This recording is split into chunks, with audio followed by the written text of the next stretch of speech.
Lloydminster regular council meeting of Monday, January 29th, 2018 to order. At this time, we will take a silent moment of personal reflection.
At this time, I remind all members of council are obligated to declare a conflict of interest or a pecuniary interest as per section 133 of the Lloydminster Charter regarding any item on this agenda. Not seeing any, I will move on to item number 2 on the agenda, additions and deletions to the agenda.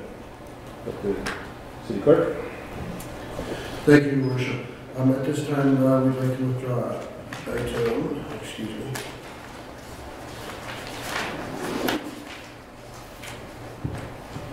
7.73, the bylaw number 282017, landfill rates amendment bylaw on the agenda, so that administration can get some more information and back to us. Thank you. Any other items? Not seeing any, I'll move to item number 3 and look for council's direction regarding the approval of the agenda. Council Buckingham. The agenda dated January 29, 2018 be approved as amended. Seconded. Council Torson.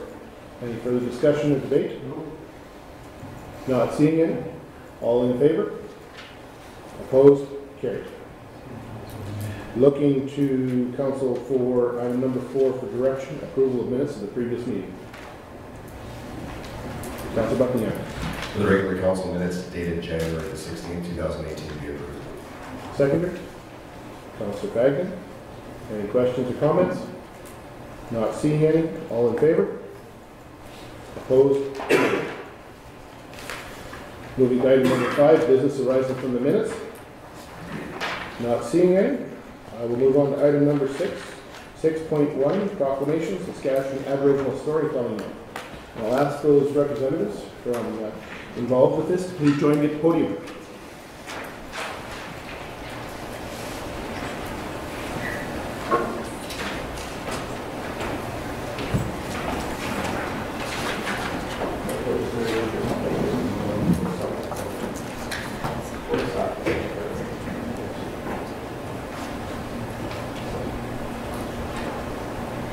Today I'd like to proclaim, whereas the Saskatchewan Aboriginal Storytelling Month is celebrated during the month of February each year, and whereas the Indigenous oral history and knowledge is shared by storytelling, and whereas teaching by elders and knowledge keepers is also done through storytelling, whether through art, song, or dance, and whereas by celebrating Aboriginal Storytelling Month, we are joining with our Indigenous students to share the rich traditions of the Indigenous people with the Lloydminster residents and our families.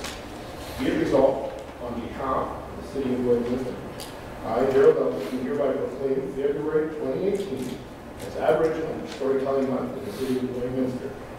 And I will sign the proclamation today, January 29th.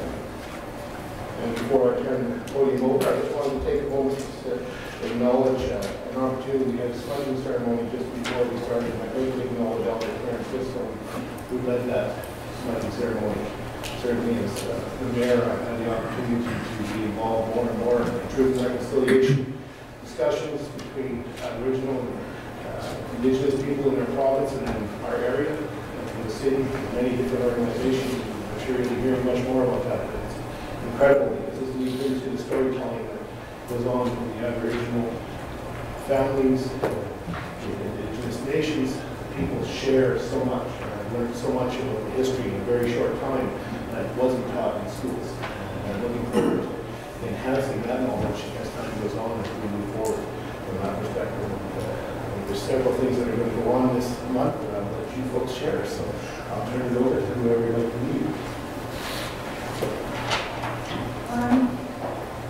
Dan said, good afternoon. I would first like to begin by acknowledging that the land on which we gather is Treaty 6 territory, the traditional territory of Cree peoples and homeland to the Métis Nation.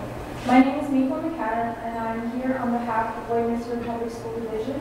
I would like to say thank you to His Worship Mayor General Albers and our City Council for honoring and participating in this cultural initiative. Aboriginal Storytelling Month has long been practiced in Saskatchewan, and it is an honor to officially declare it for our city. Storytelling is an essential part of who we are as a people.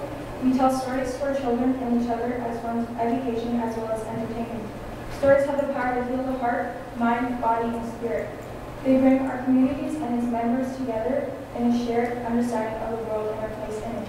We have a wonderful growing relationship with Onion Lake, Lloydminster Catholic School Division, Lakeland College, and the City of Lloydminster. They are here today to show their support as we come together to host a variety of events here in our beautiful city of Lloydminster. Once again, we appreciate your commitment for proclaiming February as Aboriginal Storytelling Month. High five.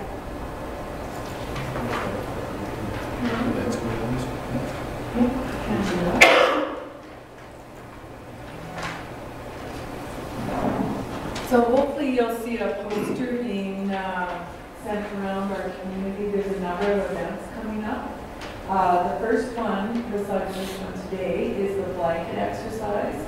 And it's a simulation and a role play that people participate in and start to have an awareness of art history of our Aboriginal peoples in Canada. It's going to be February 13th in the evening at Grace United Church. On February 27th at College Park School, beginning at 7 p.m., we're going to be having a documentary screening on a National Film Board documentary called Birth of a Family. This story is about 4 siblings that were separated during the 60s as part of the 60s swoop. And it's a story of their coming together and getting to know each other as a family when they're later in life in their 50s and 60s. It's very powerful.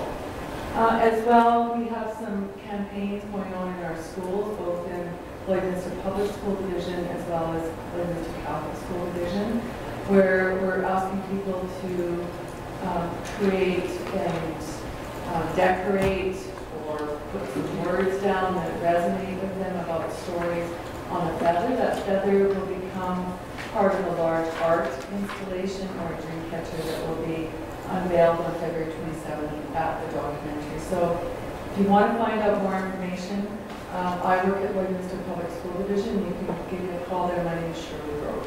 All right, thank you. Thank you. Thank you, Shirley. Yeah, appreciate that. And then if we'll have a proclamation. I would just like to add my comments about certainly the blanket ceremony. I had the opportunity to attend one at the Lloyd for this division.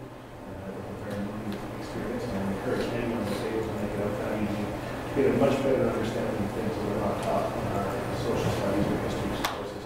And I went to school some time ago, but certainly it was an opportunity to really experience something that was truly very new to myself. And I encourage everyone, council included, to attend if they can. And certainly I'm looking forward to that documentary for both on my calendar, so I hope you will be there. But with that, I'd like to present the proclamation. If you'd like to go join me just in front here, if you'd like to receive them now.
moving on with our public presentations.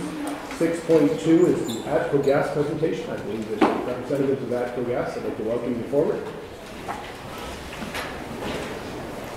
Excellent, thanks for having me. My name is Chance Herring. I'm the Senior Manager for North District Operations within ATCO Gas Distribution. And I'm here today to talk to you about the natural gas distribution franchise renewal process that we're kicking off today. I've got a few slides we'll walk through. Feel free to ask any questions as we go or save them to the end. It's entirely up to you guys. Just a quick overview of what we're going to be talking about. So the franchise agreement is an agreement between ATCO as the utility and the municipality that allows us to essentially have our distribution system within the city and serve the customers within the municipal boundaries. It's an exclusive right for ATCO to provide that service, and in turn we agree to deliver upon some terms and conditions that are laid out through the AUC, the Alberta Utilities Commission, for serving the different communities. Lloydminster itself. ATCO's got a long history in the community. We've been in the community since 1954. We've been owning and operating the natural gas distribution system since the mid-80s. We're having some technical difficulties, but I can pause or keep going. I can, yeah, go back. So within the city here, we have an office on kind of east edge of town, so you may be familiar with it from coming into our office for a variety of reasons. In Lloydminster, we have 13 employees that look after the roughly 11,500 customers within the area. The current agreement expired on January 1st, 2018, and it was a 10-year agreement that was in effect as of January 1st, 2008. The current agreement does allow for a perpetuity clause, so it is still active even though it's technically expired as we work through the renewal process to get to a new agreement. The current agreement was based upon a template that was developed through the AUMA in 2003. The template was reviewed and updated in 2015, and the new agreement that we'll be working towards coming to fruition here is going to be based upon that template. Inside the actual agreement, there's a couple of things to keep in mind. The old agreement allowed for a 10-year agreement, and that was it. There was no flexibility in term. Through the revisions, it was determined that there wanted to be some flexibility, so now we have a 10-year minimum up to a 20-year max on the term of these agreements. In 1 year after the expiry of the agreement, if for some reason we haven't been able to get to a new agreement, there is a clause in there that allows ATCO to hold in trust part of the franchise fees that are being paid to the city in efforts to kind of spear the continuing conversations to ideally get to an agreement. Now, that's a clause that we, as far as I'm aware, almost never enact, but the provisions are in there to allow for that. So the granting of the franchise is, like I mentioned before, allows ATCO to have exclusive right to install within the municipal right-of-ways for the purpose of delivering gas to our customers. In turn, the municipality commits not to grant similar rights to another party during the term of the agreement. And in doing so, ATCO bears full responsibility for the distribution system, ensures that the services delivered to the municipality are in accordance with our delivery tariffs. Within the agreement, there is an allowance for franchise fees to be collected from ATCO on behalf of the municipality. So currently, the way the previous agreement was written, there's a 25% franchise fees collected from ATCO and returned to the city. This fee, there is a cap on this at 35%. 25% is, I would say, about the average for the province. There are some communities that are at the full 35%, and there's some that are on the lower end of that scale as well. And one thing to keep in mind with that is the money that we do collect comes from the customers within Lloydminster, not from customers across the province. Within the agreement, it outlines just exactly what our core and our extra services are. it lets ATCO, requires us to do an annual report that we generally meet with various people through the municipality to present, to let them know what our service levels are from a reliability standpoint and a public safety standpoint. Includes provisions in the agreement that if we wanted to provide extra services to the community, we could do so on that. Example we use on that is we used to read water meters for a variety of different communities when we had people walking around reading water meters, so it's a service that we could provide. It would be outside of this type of agreement, and that would be done on a separate agreement if we were going to provide a service that's beyond what's laid out in here. And then the cost of the extra services would be collected from the municipality. Municipal taxes. So the agreement allows for the opportunity to collect a linear municipal tax. The current agreement does allow for a separate linear tax to be collected. The municipal tax is collected from the customers. This one here is one that communities have the option on. If we didn't want to collect that tax, the franchise fee amount can be used to offset those tax pieces. The previous agreement did have that clause in there to collect it separately.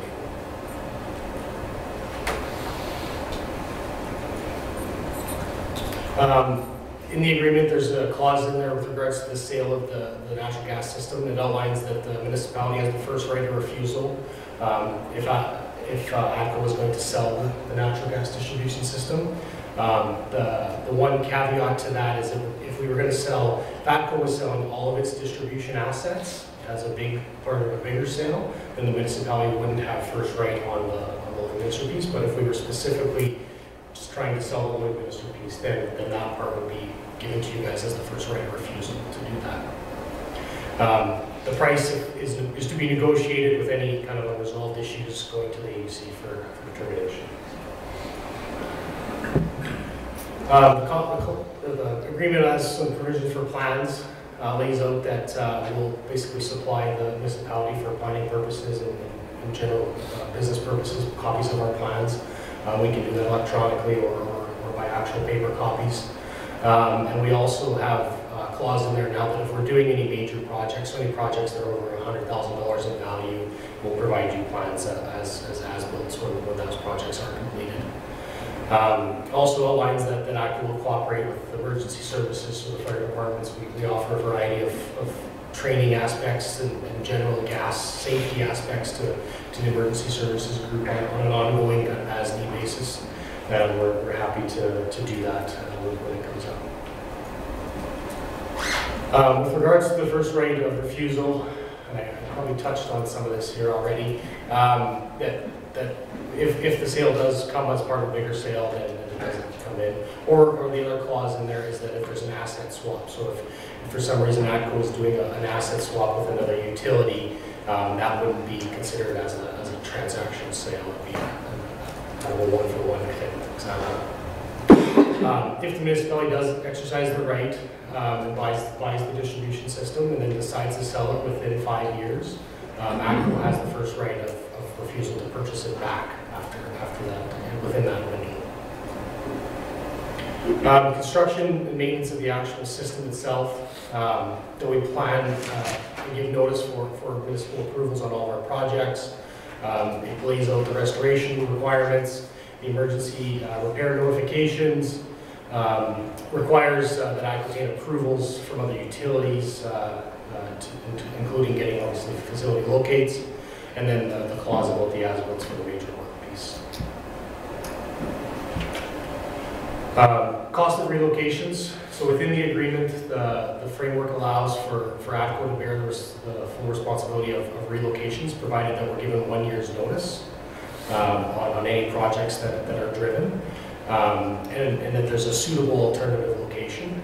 And then also keeping in mind the consideration for costs when we're doing those. So if there's two options, and one option's a $10,000 option, one option's a $100,000 option, we'd sure like to go for the $10,000 option for obvious reasons. But we'll generally work through the planning groups and the various groups to determine what the best route is on those sort of lines. And then the last piece in there is just that if the municipality is acting as a landowner. So if this is a commercial development that the municipality is getting into as a business venture, then the relocation clause wouldn't apply. If this is for your typical water, sewer, roads, any of that kind of infrastructure type work, then the relocation clause would be covered, but if it's a business venture from on the municipality's half, then those costs wouldn't be incurred back, but they'd be part of the development. Distribution expansion is covered off as well. Basically, that ATCO will extend our distribution system to the within the municipality to customers at no cost. So the kind of the layman's terms of that is we'll put all of our main lines in, all the lines in the roads and the right-of-ways at ATCO's cost as part of our investment in our system, and then individual customers would add the service lines from the main line to their properties. And we'll do that as long as the municipality has extended water and sewer infrastructure to those same residents as well. Increase in boundaries. The franchise rights are automatically extended to areas that are annexed that are less than 640 acres or 25% of the municipality.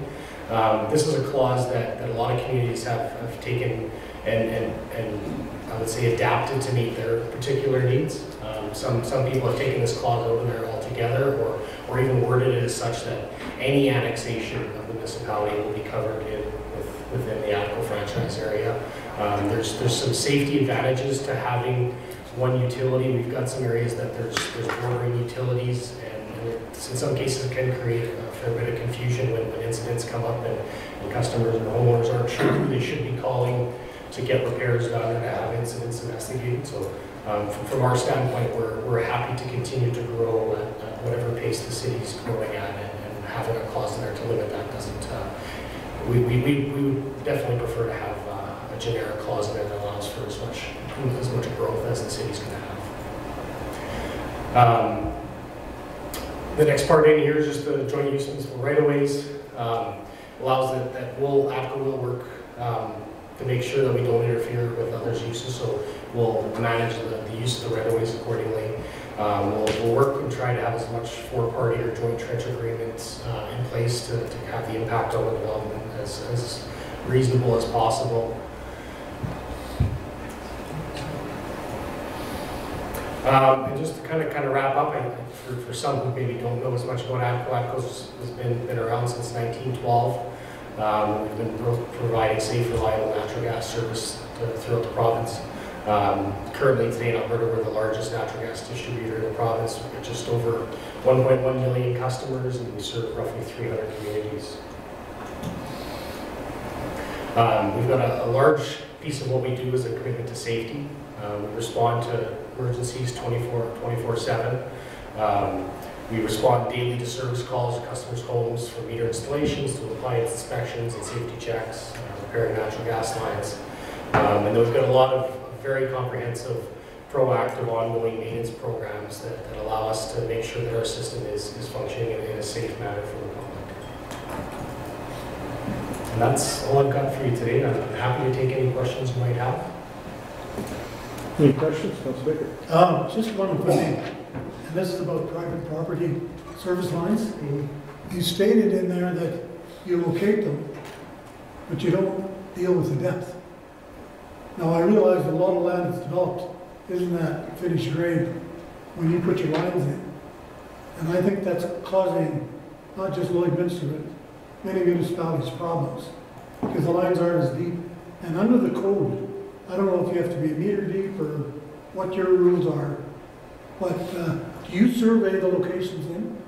We don't survey them in each service line. No, we don't have like a GPS staked in kind of alignments. The service lines are noted on an as-built, measured off of property lines, off of houses, that sort of thing. But it would be more of a field measurement than a survey. Well, I'm just thinking if you had a benchmark, you could shoot the line elevations, spot check it, and people could find the depth. Because quite often, they're not very deep. Well, depth is a very difficult one for sure, because generally speaking, our installation practices are minimum 2-foot depth when we put the line in. 2 foot to 3 foot is probably where we want to be, typically speaking. But I think most people are familiar with the excavation kind of world. The depths change quite often. for greater or worse. And we've got lots of lines that we're putting at 2 or 3 feet, and they end up at 6 or 8 feet, or they end up at 8 inches, right? So it's a real tough game to try to get into, to try to guess the depths. And I don't think we can do it with the technology available right now accurately enough to say that your line's 16 inches deep, so you should be okay. So we always try to err on the side of caution with those ones, and make sure that people hand expose them if they are working within proximity of that line. Good business for the hydrobackers, I guess. Potentially, right? Yeah. It's generally, if it's a residential application, it's usually quicker because the lines, like you say, typically aren't 8 feet deep. But If you could get that problem fixed, it would be a real problem. well, and we are working to improve our own internal system. So looking at different GIS-based programs that will allow us to have a little bit better view to some of those sort of things. A lot of what we're dealing with is historical information, so trying to figure out how we take the data from the 1960 service install and get that onto a digital format that allows us to have a little bit more. We're trying to find a proactive approach as possible. Depth is always a tough one. Good, thank you very much. Any other questions? Councillor Craig? Just the number of Saskatchewan clients that ATCO Gas has. You know, off the top of my head, I don't have that. Basically, the customers within Lloyd are Saskatchewan based, is all it is. So of our 11,500, I would think it's probably 40% of that. So you'd be in the 5,000-6,000 range, 4,000 or 5,000 range, something along those lines. I can get the number for you if you want. Just a question, thank you for the presentation. The one thing I have a question about, I guess, of all utilities is the transmission fee. And so there's a transmission fee as well on natural gas. Correct. So how do we make that go away? Because, you know, I look at my utility bill, over half of it is transmission fees. So there I'm trying to be frugal and mind my, you know, my use of both natural gas and electricity, and I still look at my bill and go, I'm not really making much of a difference. So where's this going to end, and what's the big driver behind it that you see that's not going to allow us to take it away? Transmission fees are tough because, in my mind, speaking as a homeowner myself, the gas has to get to your location somehow. Yep. Generally speaking, most areas don't have the gas right in their backyard. Now, there are some examples that do. So I think the way that I interpret the transmission piece is everyone's got to kind of pay their share to get the gas to the community and to maintain that and to keep that system operating so that we have kind of the quantity of gas required to serve our needs. As to how do we manage that effectively to keep it down, I think the onus is on the business and the operators of those transmission systems to be as economical as possible and as efficiently as possible to make sure that their costs are appropriate for that service that's being provided. But I don't know that you or I as homeowners have a simple solution to mandating those costs. Yeah, because I mean, you know, gas was being delivered long before transmission fees were incorporated, both in electricity as well. And so it was a business model that was introduced, at least some of the reading that I've done. And so I feel to some extent that it's just another way to manipulate the costs for me. Because by and large, if you look at cities and overall growth, and I've talked to your president about this at a function and other people, and I don't get a good answer, and I continue to ask that question. But I feel that, you know, that if you are encouraging people in this environment and age to be green and use less power, we do that, and yet at the end, we still pay a significant transmission fee. And it seems like it's counterproductive and counterintuitive to the world we live in. I don't disagree, for sure. So, I think you make some good sense. But that's not you today. Unfortunately, I don't know if any of us in the room have the ability to have as much influence on those sort of things as we want to.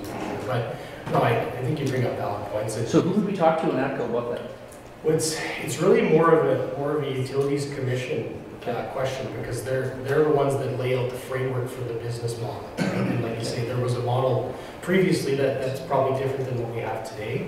I don't personally know if that was better or worse than where we are today, but that's really probably the best answer I can give you is I would try to focus with it. It's almost the same one I got from everybody else asked. So.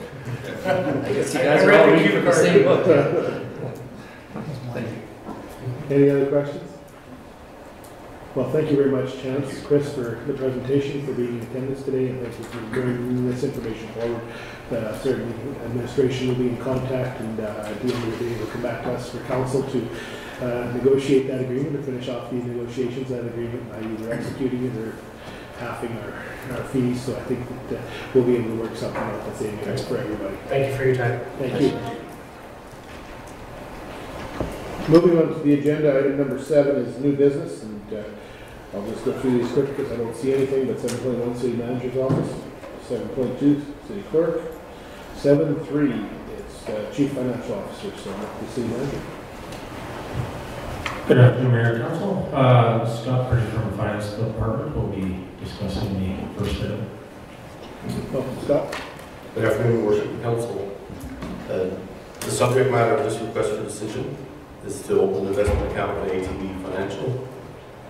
Our recommendation is that Council authorize administration to open an account with ATB Financial for investment purposes, and that they approve Mayor Joe Albers, Dion Pollard, Scott Purdy, and Brooke Fair as signing authorities in this account. The issues administration is seeking approval to open a new bank account with ATB Financial for the business purposes of managing its investments. Some background is that each year, administration works with several financial institutions to ensure the City of Lloydminster gets the best rate of return on its investment dollars. We ensure that those funds are invested as per Section 213 of the Lloydminster Charter.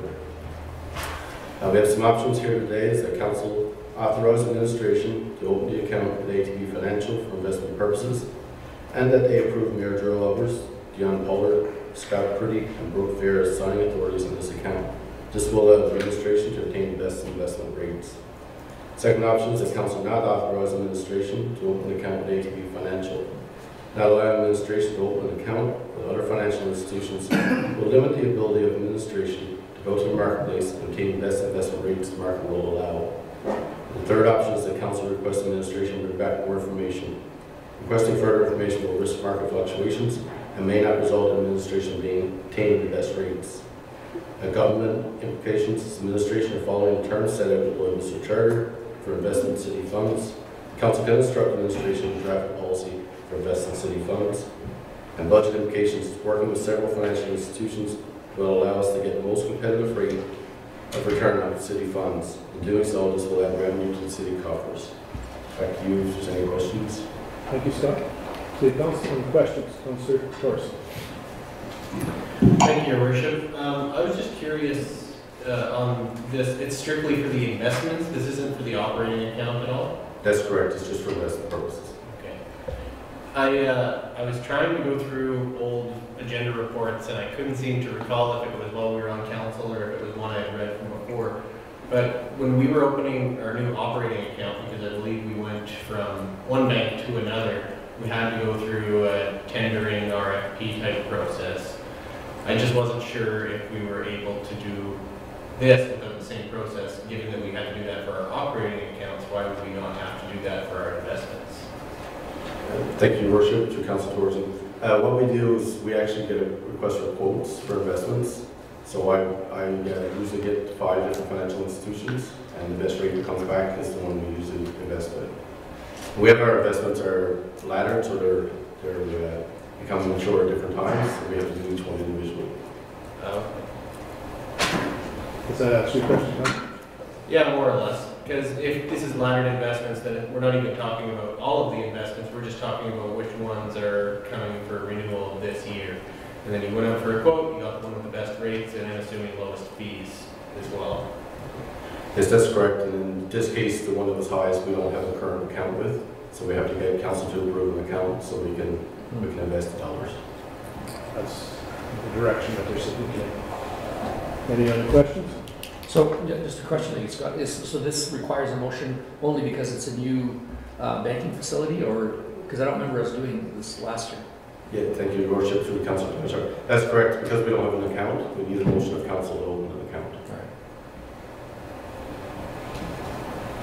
right. Any other questions? Councilor Thompson. No, I trust that everything is kind of groovy with this one. It's just my only concern would be is if there's any terms of the last tender that we did for our operating accounts that we would be in violation of any of those. But I I wouldn't know that, because I'm assuming that we went for the whole package when we were switching over to that other bank, and now we would be moving over a portion. So that I just have some level of concern there, but if it's been looked into, and, you know, I have all the confidence that you guys crossed all your Ts and dotted all your Is, so leave it at that. Yeah. No, we have, and Scotiabank was for operating only, our investments are separate. Okay. And they're also given the option to bid as well each time. Any other questions? Thank you, Scott. I'll look to council for direction on 7.3.1. Councilor Fagin. Make motion that council authorize administration to open an account with ATB Financial for investment purposes, and that the approved mayor Gerald Albers, Dion Pollard, Scott Pretty, and Brooke Fair as signing authorities on this account. Seconder. Councilor Monroe. Any further questions or comments? Not seeing any, I'll call for the question. All in favor?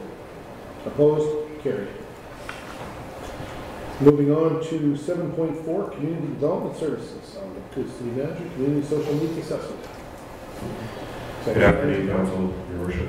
At this time, I'd like to call up our Manager of Social Programs and Services for the City of Lloydminster, Patrick Lancaster, to deliver a report on the social needs assessment that was conducted in the city. Thank you. Welcome, Patrick. Good afternoon, Council, Your Worship. There we go. So the subject matter is the Community Social Needs Assessment Report. Our recommendation today is that Council accept the Community Social Needs Assessment Report as information. The issue is, in 2017, a social needs assessment. Lloydminster was conducted in partnership with the Lloydminster Regional Health Foundation. The assessment has been completed and a final report has been produced. I'd also like to acknowledge that we do have some guests today from the Lloydminster Regional Health Foundation, as well as Glennis Reeves, who worked with me on the report. A little background: the Social Programs and Service Department planned to conduct a social needs assessment during 2017. A social needs assessment engages residents to measure indicators of social well-being, determine what issues impact their lives, and learn what is important to them. This information will be used to inform administration on programs and services delivered by the city. After consulting with our community partners, it came to the attention of the City of Lloydminster that the Lloydminster Regional Health Foundation planned to conduct a mental needs assessment in the fall of 2017. This provided an opportunity for collaboration and partnership to pursue both assessments together. The methodology informing the needs assessment utilizes a number of data collection tools, including an online survey, community engagement sessions, key informant interviews, and focus groups. The online survey was available to the public from September 18 until October 16, 2017. The city worked in collaboration with the Lloydminster Regional Health Foundation to develop and deploy an inclusive engagement strategy.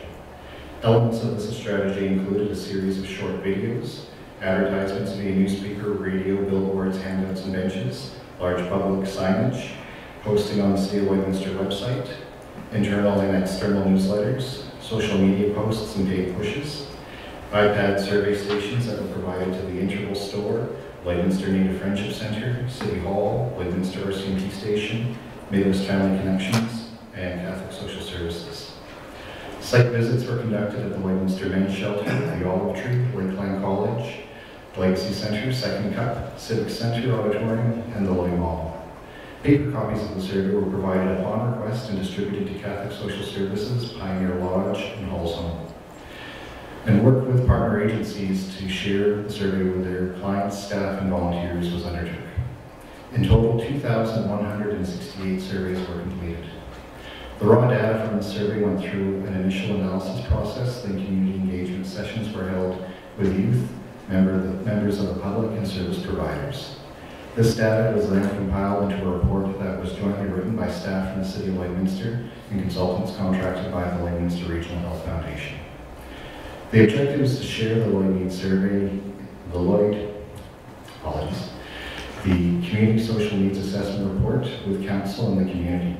This report contains the findings of the survey and focus groups, as well as recommendations for the City of Lloydminster and the Lloydminster Regional Health Foundation.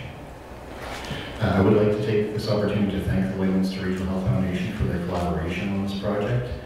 It is a wonderful example of when two organizations come together and put their resources together for best result and to prevent a conflict in pursuing their service goals. The options that we'd like to bring to Council today is option number 1, that Council accept the Lloyd needs, or accepts the Community Social Needs Assessment Report as information, or that option 2, that Council does not accept the Community Social Needs Assessment Report as information. The budget financial implications of the report were that we set aside $15,000 from the operational budget provided through Family and Community Support Services for the deployment of this report, as well as administrative time.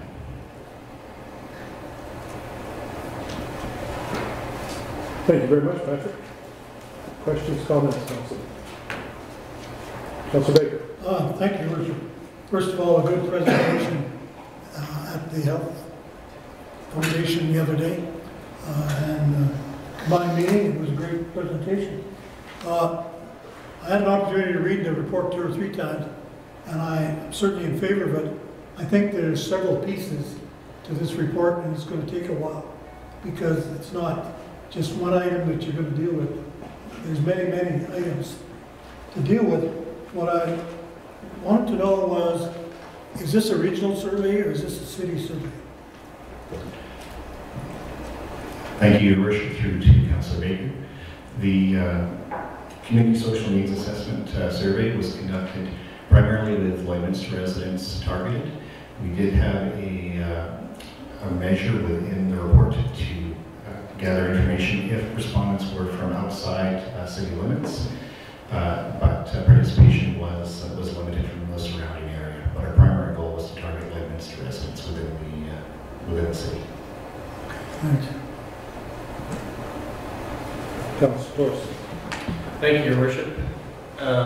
Thanks a lot, Patrick, for your presentation, and some of what you said I totally agree with as far as cooperation and as far as, you know, cost benefit of doing this. I think it's pretty huge that all in under 40,000 plus, you know, the expenses for payroll to get it done. That's a pretty big deal to have been able to do that. I have one question though, in terms of how does this study apply to the population as a whole? And I only say that because quite a bit of the study appeared to be targeted to specific groups. So then, because you're targeting specific groups, it may not be reflective of the entire city if you were to extrapolate the data overall. So I was just curious if this more so gives us a count of the number of people that are going through these kind of issues, especially when we talk about mental health, or does it give you some kind of number you can apply to the population as a whole? Thank you, Your Worship. Through to Councillor Thorson. I believe the study does give us a pretty good picture of the significance of social issues within our community. As we identify in the report, with some of the demographics, there were some weaknesses as far as representations of, say, specific demographics. For example, comparing the number of respondents who are female to male in the demographic information, about 3/4 of which the respondents were women.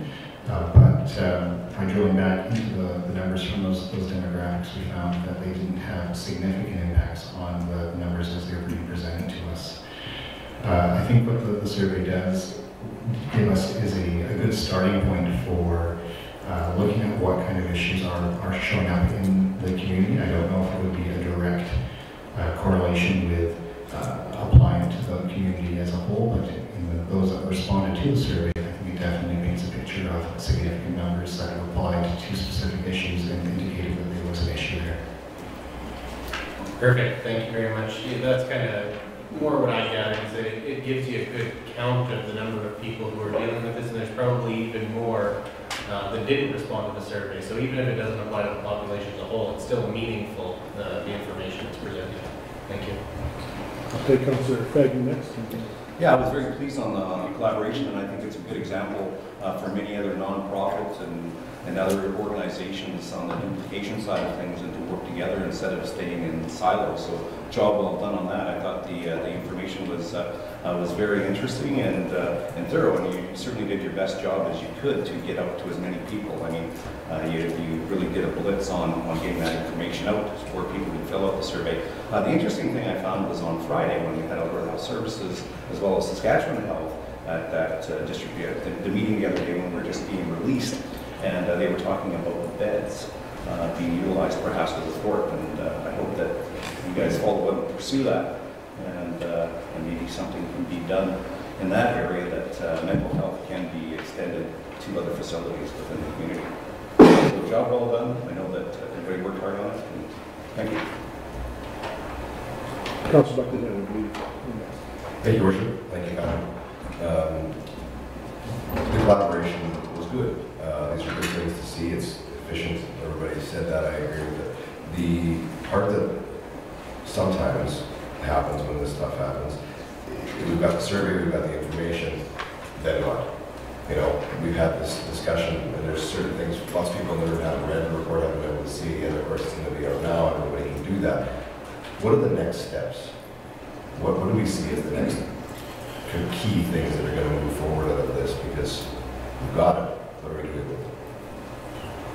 Thank you, Your Worship. Through to Councillor Buckingham. Very good question. We would hate to go through all this effort and have a very nice looking report sitting on a shelf somewhere. So the intent of today's meeting is to provide an opportunity to get this report out to the public. So pending Council accepting this report as information, we do intend to provide news releases, get the link out there to the public, provide the availability of the report to the public, so that then we can get a little bit of feedback and measure some of the feelings from folks from the initial release of the report.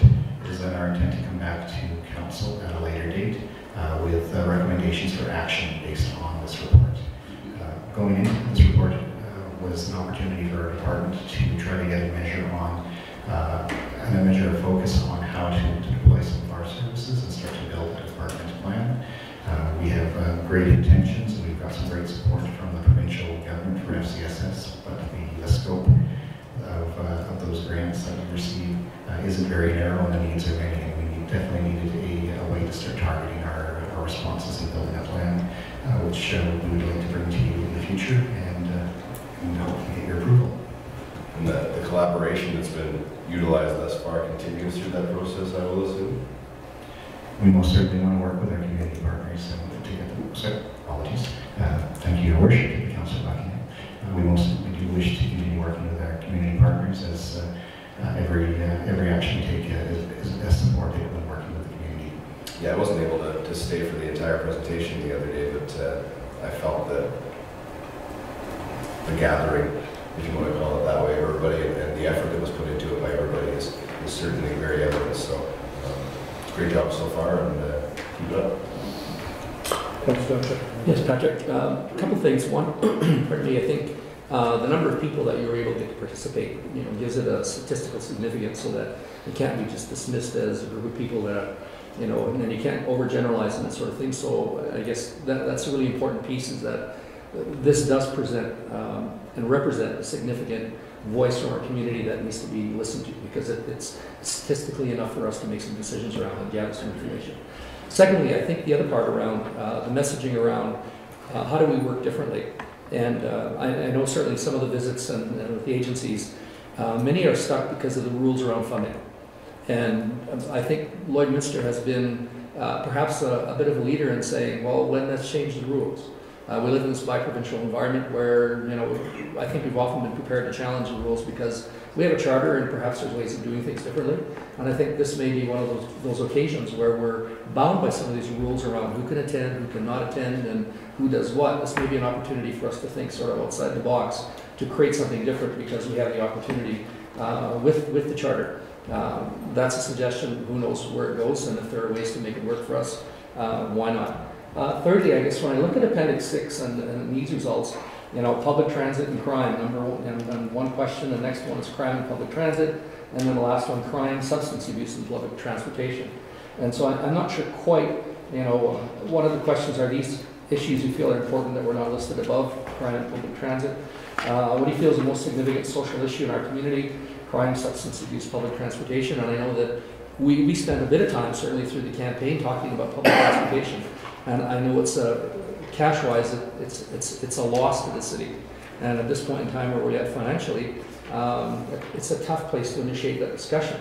But I was surprised that it came up again as this piece again, that public transportation has a role to play in terms of our social needs and the community responded around it. So there's a lot of little pieces in this. Each time I've gone through it, to say, oh, that's interesting.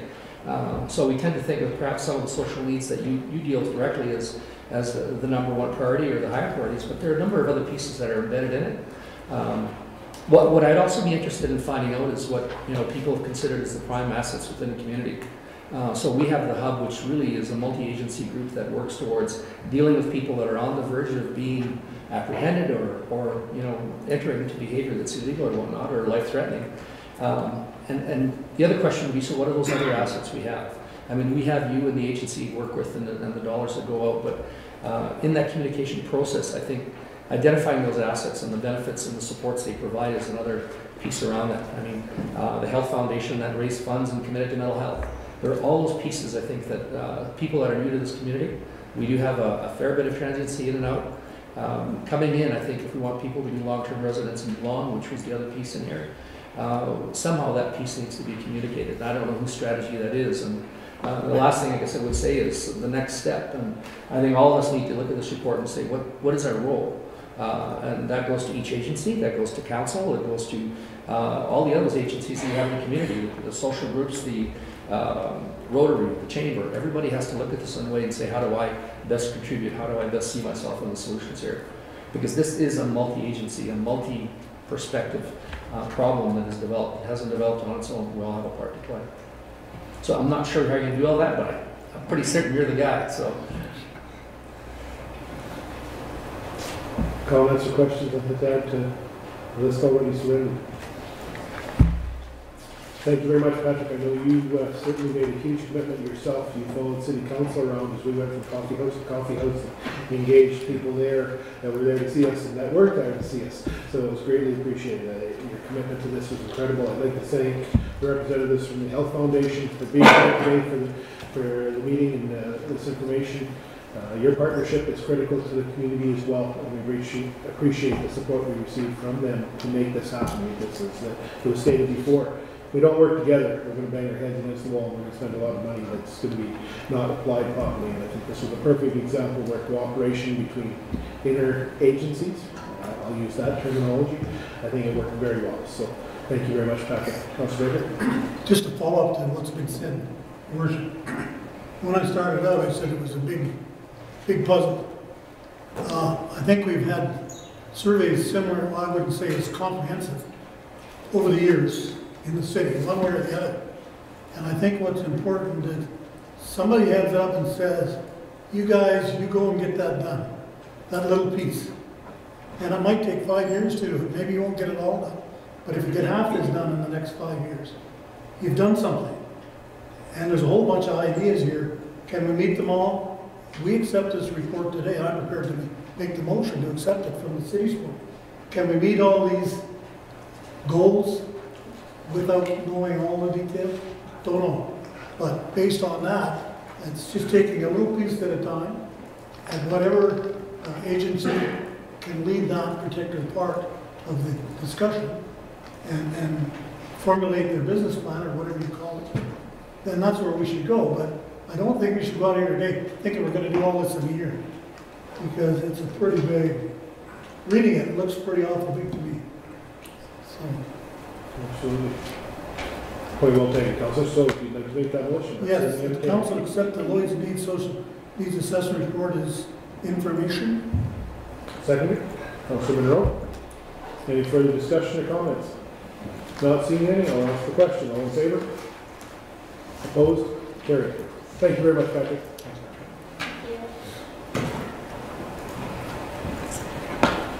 Moving on to our agenda, 7.4.2 is the integrated project delivery. I'll let the Executive Manager Don Fest. Thank you, Your Worship. Before I have in front of you the wastewater treatment facility project delivery, administration is seeking a recommendation that council approve the use of an integrated project delivery method to facilitate the design and construction of the wastewater treatment facility project and the change of scope of the current owner's engineer agreement with ISL Engineering Land Services. The City of Lloydminster has been directed to have our sewage effluent meeting Saskatchewan Water Security Agent effluent regulations by December 31st, 2020. The City of Lloydminster procured services of ISL Engineering and Land Services in March of 2017 as the owner's engineer. At the time, the design build project delivery method was chosen to deliver and construct the new facility. Recently, the Saskatchewan Water Security Agency has renewed our permit, established a deadline of December 31st, 2020 for the city to be compliant with the new regulatory requirements. Additionally, Environment Canada has issued a directive indicating the city needs to meet regulatory limits by the same deadline, December 31st, 2020. In order to meet this tight timeline, administration reviewed project delivery methods that could meet the expectation of delivering by December 31st, 2020. In the review, it became apparent that the build design method will not allow the facility to be constructed in such a tight timeline. Based on the review, the recommendation is that an integrated project delivery, an IDP method, be used. This method is unique in that key members of the project, including design consultants, contractors, and owners, are contractually bound to work together on delivering the project. These players share in the ideas and decisions that are encountered along the length of the project, and they also share in the profits. As discussed at the GPC meeting in January, there are some benefits and differences between design build, including contractor engagement under design build. At the end of a competitive design process, the timeline is 12 to 13 months. Under the IPD, it's at the time of concept and indicative design phase, 3 to 6 months. Contractor drivers under design build deliver just what is in the guiding documents, such as lead, contractor, and maximize profit. And under IPD, it's maximizing profit for all key players, including the city as the owner. Budget overrun mitigation under design build. There's gaps in the guiding documents lead to significant claims at the end of the project, such as change orders and increased costs. Under IPD, profit of the team is eroded, an incentive to find efficiencies and work with the owner to solve the problems. So some advantages for IPD, increased transparency. All team members meet regularly to share ideas and experiences. Everyone is kept up to date on the project. Time savings, as shown above, the project can be delivered in a shorter time frame. Communication and sharing cuts down in the amount of time wasted. Sharing and accountability, IPD spreads the responsibility across all team members, and opportunities for local preference and procurement of goods and services in the construction phase where feasible. Some of the disadvantages is around trust. Using IPD will automatically make the team members trust each other. Work on developing good relationships will be essential to the success of the project. And familiar with IPD, as it is relatively new, not everyone is familiar with this project delivery method. We've also included a little bit of a chart that identifies how the profit sharing would be distributed under an IPD process. So under scenario 1, through the integrated design process, there's a targeted value design completed with all parties present. So that would include the contractor, the consultants, the owners, and even the sub-consultants if selected.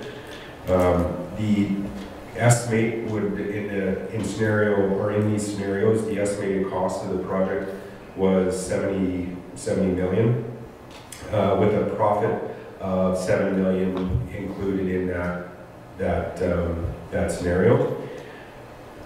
So under scenario 1, the project goes as planned with no cost overruns.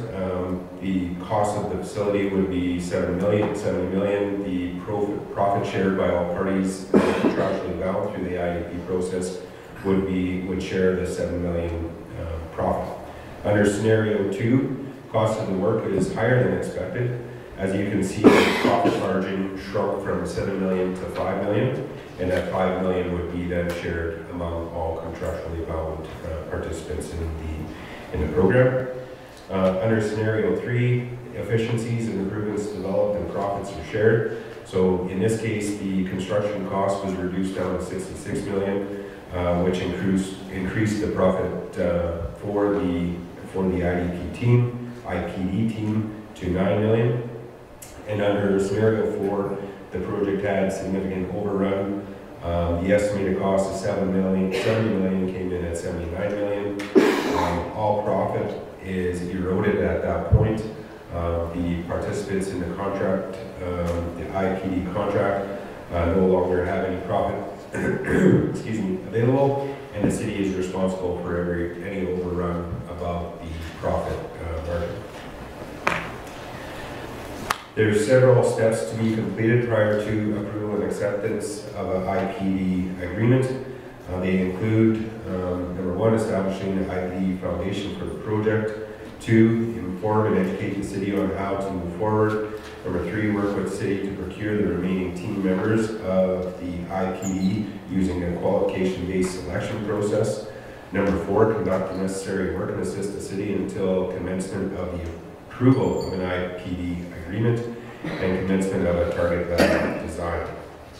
In completing this preliminary work, it is proposed that a change of scope to the current owner's engineer agreement be accepted to allow ISL to assist the city in this process. Several options council consider is that council approves the use of an integrated project delivery method to facilitate the design and construction of a wastewater treatment facility project, and the change scope of the current owner's engineer agreement with ISL Engineering and Land Services Limited, and this will give the city the best method to complete the project in the timeline specified. Alternatively, council can direct administration to bring forward more information prior to making a decision on a wastewater treatment facility. This will result in significant project delay and risk of not being able to complete the project prior to the December 31st, 2020 deadline imposed by both Saskatchewan Water Security Agencies and Environment Canada. Third option is council direct administration not to move forward with the wastewater treatment plant. This option will result in non-compliance with a permit with the Water Security Agency and could potentially result in fines and penalties. Further to the information provided in the request for a decision, Dion, City Manager Dion, and I had a teleconference with one of the leading consultants in Alberta on some of the projects that have been delivered in Alberta, and they gave us quite a few scenarios where IPD has been used and showed positive results for the owner. The one I'll speak to specifically is schools that were built in Red Deer, St. Joseph High School and St. Gregory High School. The project budget was $52 million on those schools, and the team ended up with a savings of $4.8 total million on the overall project. One of the interesting things with that project is when they initially started the process, they were under a design build project delivery method.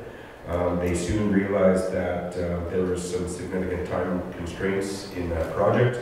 There was also some funding issues that were arising, and particularly around site servicing. It was a site that had multiple schools on. The owner had to upfront some of those costs, so they were looking how could they build some efficiencies into their budget.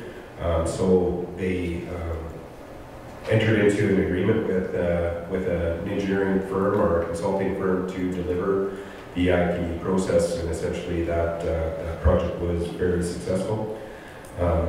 The profit margin or the profit percent on that project ended up at 6.8% total project, which would have been dispersed between all contract owners under the IPD, which would include the owner of the property. My understanding, and I could be corrected on this, you know on that call, but my understanding is the owner had the first 50% of that profit, and then the remaining of that profit was distributed by the other parties of the contract. So there's about 10 projects around Alberta. Edmonton Mosaic Stadium was one. Like I said, Red Deer College Residence is another one. Mill Creek Elementary modernization. So it's a project delivery that is becoming more and more popular out there. And considering the timelines that we have to deliver this project, we feel this is the most aggressive way to ensure that we meet those timelines imposed by us, by Environment Canada and the Saskatchewan Water Security Agency. And I'll pass it to you, Your Worship, if you have any questions or if Elon has anything to add. I'll just make one comment. We did ask the question if there's any negative circumstances so far, any projects that have not had success, and to date, their firm had not had any negative experiences to date. So that was asked, and then we got the positive, and we did ask about the negative, and we got no results or no answers to that. Just real quick, another interesting thing is the project amounts ranged from anywhere from $5 million to $100 million. So the project delivery method can be applied under any model. Thank you, City Manager. Executive Manager Singh. Any questions, comments, Councilor? So just a quick question, I guess, in speaking to the folks that gave the referral and updates on this model, is there any challenge given the complexity of wastewater treatment versus a school? I mean, school essentially is boxes. When you talk to architects, they put a box here, there, whatever it is, and you go. And I would certainly think that wastewater treatment plant would be significantly more complex, if you like. Thank you, Your Worship, through Councilor Diachuk. Similar questions to what we had. At the end of the day, it comes down to the team members. So you look at the project, what you're trying to accomplish, who are the key players. So under our wastewater treatment plant, a mechanical engineer with a contractor would be probably a fairly key player in this. Maybe not so much around building architectural, because it's a wastewater treatment plant, but there would always be some building envelope, mechanical, HVAC, those types of things. So it comes down to around who you build the team around will develop how successful the project's going to be. And yeah, I hope that answers your question. Yeah, I think it does. Thank you. I guess the only other question I'd ask are there any pitfalls, minefields they found? So as the general contractor gets their A list of people in and whatever, were there any hiccups around that where they need to understand the philosophy, if you like, and the notion of this integrated project design? What is their resistance? Because certainly if you've worked in the business for 20 years now, someone says we're going to operate differently, there's always a little bit of resistance to change.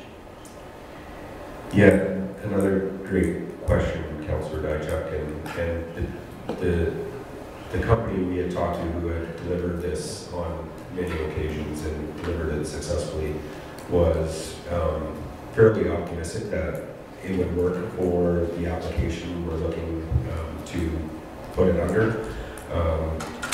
I asked what makes going into, what in your interpretation, what is success for a city of Lloydminster, or how do we achieve success? It comes down to key decisions through that target value design process, having the right people in the room to make those decisions around, from an owner's perspective to an engineering perspective to contractors, whether it be mechanical, electrical, whoever. Having those people in the room to go through the design process was a key component to successful delivery of the project. So have any of those folks used the Group 2 trainer for this project design at all? Or I guess, certainly ISL engineers spoke really highly of the Group 2 trainer around this strategy. Did any of them use this person at all? Or? That's who we've been in contact with. Okay, so she provided it for us. Perfect. Great. Thank you. Councilor Baker. Thank you, Your Worship. I guess this one's been churning for a long time. And this will probably be the biggest decision in this council, or any council in the last 100 years, is made in the city, and probably in the next 50 years. It's a big project. But there's one thing in life, you don't get anything for free. But I've read this and I've talked to some people I have trusted in the industry, and they don't think it's a bad idea because there's two sides to this story.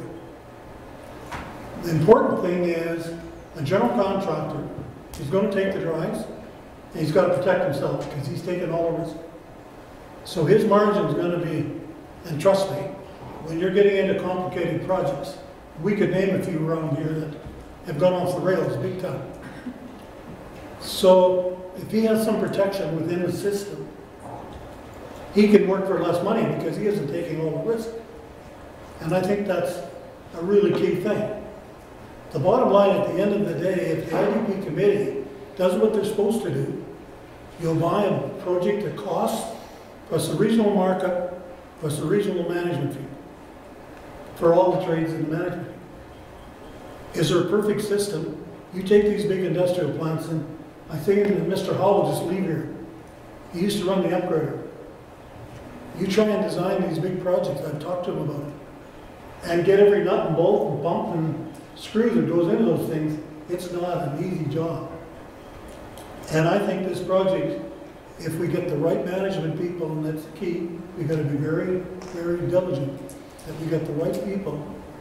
And I don't know what other way to go. Plus, we have some very tough deadlines to meet. So I'm going to vote in favor of this to move forward, Your Worship. Thank you, Councilor Baker. Councilor Bagman, and I'll come back on this side. Just for clarity, and I agree with Councilor Baker there on everything that he said, but it was, I didn't see anything when it was mentioned today that 50% of the profit for this would go to the city. If at the end of the day, if there was profit, we get 50% of that, the other 50 is split amongst the other partners. And secondly, at the end of the day, if there is no profit left, then the city is 100% responsible for everything over X amount of dollars. Thank you, Your Worship, through Councilor Bagman. In the case of the school that I talked about in Red Deer, in that case it was a 50-50. So that would be something that would be negotiated through the IPD contract with the parties at the table. That was just a typical project that had been delivered. So that would be something we would be looking at in the next phase. So just to put some clarity around the room, what we're asking for is to provide a change of scope to go down a IPD delivery method and asking our owner's engineer to do the upfront work in order for us to be ready to start bringing in those qualification-based general contractors and team members to the party. Once we're ready, then we bring in that IPD agreement to council, which would require approval for moving forward with the entire project. So it would be whatever estimated cost for the whole project would be coming up in the next phase. So this gives us just the ability to get to that phase. We're not starting the wastewater treatment plant today. We're preparing to get to the wastewater treatment plant. And then secondly, your first question was around the profit, and the second one was around no profit. The profit. So I had similar questions to the group that we were talking to around how you manage the overruns. So as project is increasing, you erode all your profit. How do you know that contractors aren't doing it for cost plus profit? And my understanding of that process is upfront, when the contractor owners and consultants agree, the unit rates are agreed to upon right on the onset of the project. So at the end of it, the contractors don't have the ability to come back and say, by the way, my hourly rate is now Y, not X. They're tied into those hourly rates through the project, and there was already profit calculated on top of those unit rates. So at the beginning of it, they bring in their cost rates, and then it's a negotiated profit on top of that. At the end, when all that profit's gone, the results go back to what their cost rates are. Maybe I didn't explain that the best, but so cost without profit is set at the beginning of the project. Then they add profit into it as an agreed to by all parties of the IPD. And then once that's eroded to zero, everybody reserves back to what their cost rates are. That makes sense? Yes. Okay. Councilor Torres. Thank you, Your Worship. I just have one question, or I have a handful of questions. One on the profit thing, first off. So the City of Lloyd, I don't imagine would want to make a profit, but that's simply a reduced to our overall cost. If there's any savings, that would be our profit, correct? Yes, so we can choose to do with that funding as we wish. And in fact, in one of the cases we had talked about, the owner took their profit portion and reinvested it back in their project. So, you know, they did some upgrades that they hadn't planned on doing, so they took their profit margin and invested in upgrades to have a better product at the end of the day. But this council will have opportunity to direct what we do with our profit. My assumption is we would put it back in the wastewater plant to reduce the amount of funding we need to borrow for the project. Yeah, that would make sense, because otherwise you're essentially just borrowing that small amount of profit over 20 years. Yeah. My other question was just for what we have on the city staff as far as project managers, because this is such a different type of project, do we have people on staff that are able to facilitate this to represent the city's interests? Thank you, Your Worship, through Councilor Thorson. That's something we're currently working on. Yes, we have a lot of qualified staff, and working with our owner's engineer, I think we have some work we still need to do. We're just in the process of creating a project charter, which we're looking at creating a steering committee of people that are within our organization that will have a say in some of the decision making. So there's a steering committee, and then there's also a technical committee that would have input into some of the design constraints and those types of things. So I agree with you, and I think Councilor Baker had alluded to it before. We all are fairly aware that we need the right people at the table, and that's something we're currently in the process of evaluating, and we can provide further information once we set those committees. Thank you. Yeah, the only reason I said that is just because of the different nature of this model. I'm sure they can handle regular projects with the normal design build, which they do all the time. It's just the oddness of the IPD method. Yeah. My other question was, as far as ISL, we have them as our owner's engineer. They put a lot of work. They're very familiar with this project. It would make absolutely no sense to go to tender for this, especially we don't have to because it's New West Trade Partnership Agreement does not, you do not have to go to tender if it's under utilities, correct? So it wouldn't make any sense to go to tender for this, and ISL is probably the best choice to do this. The Northwest Trade Agreement allows it to be circumvented because it's water related. Water is exempt. Exempt, yes, that's the word I was looking for. Thank you.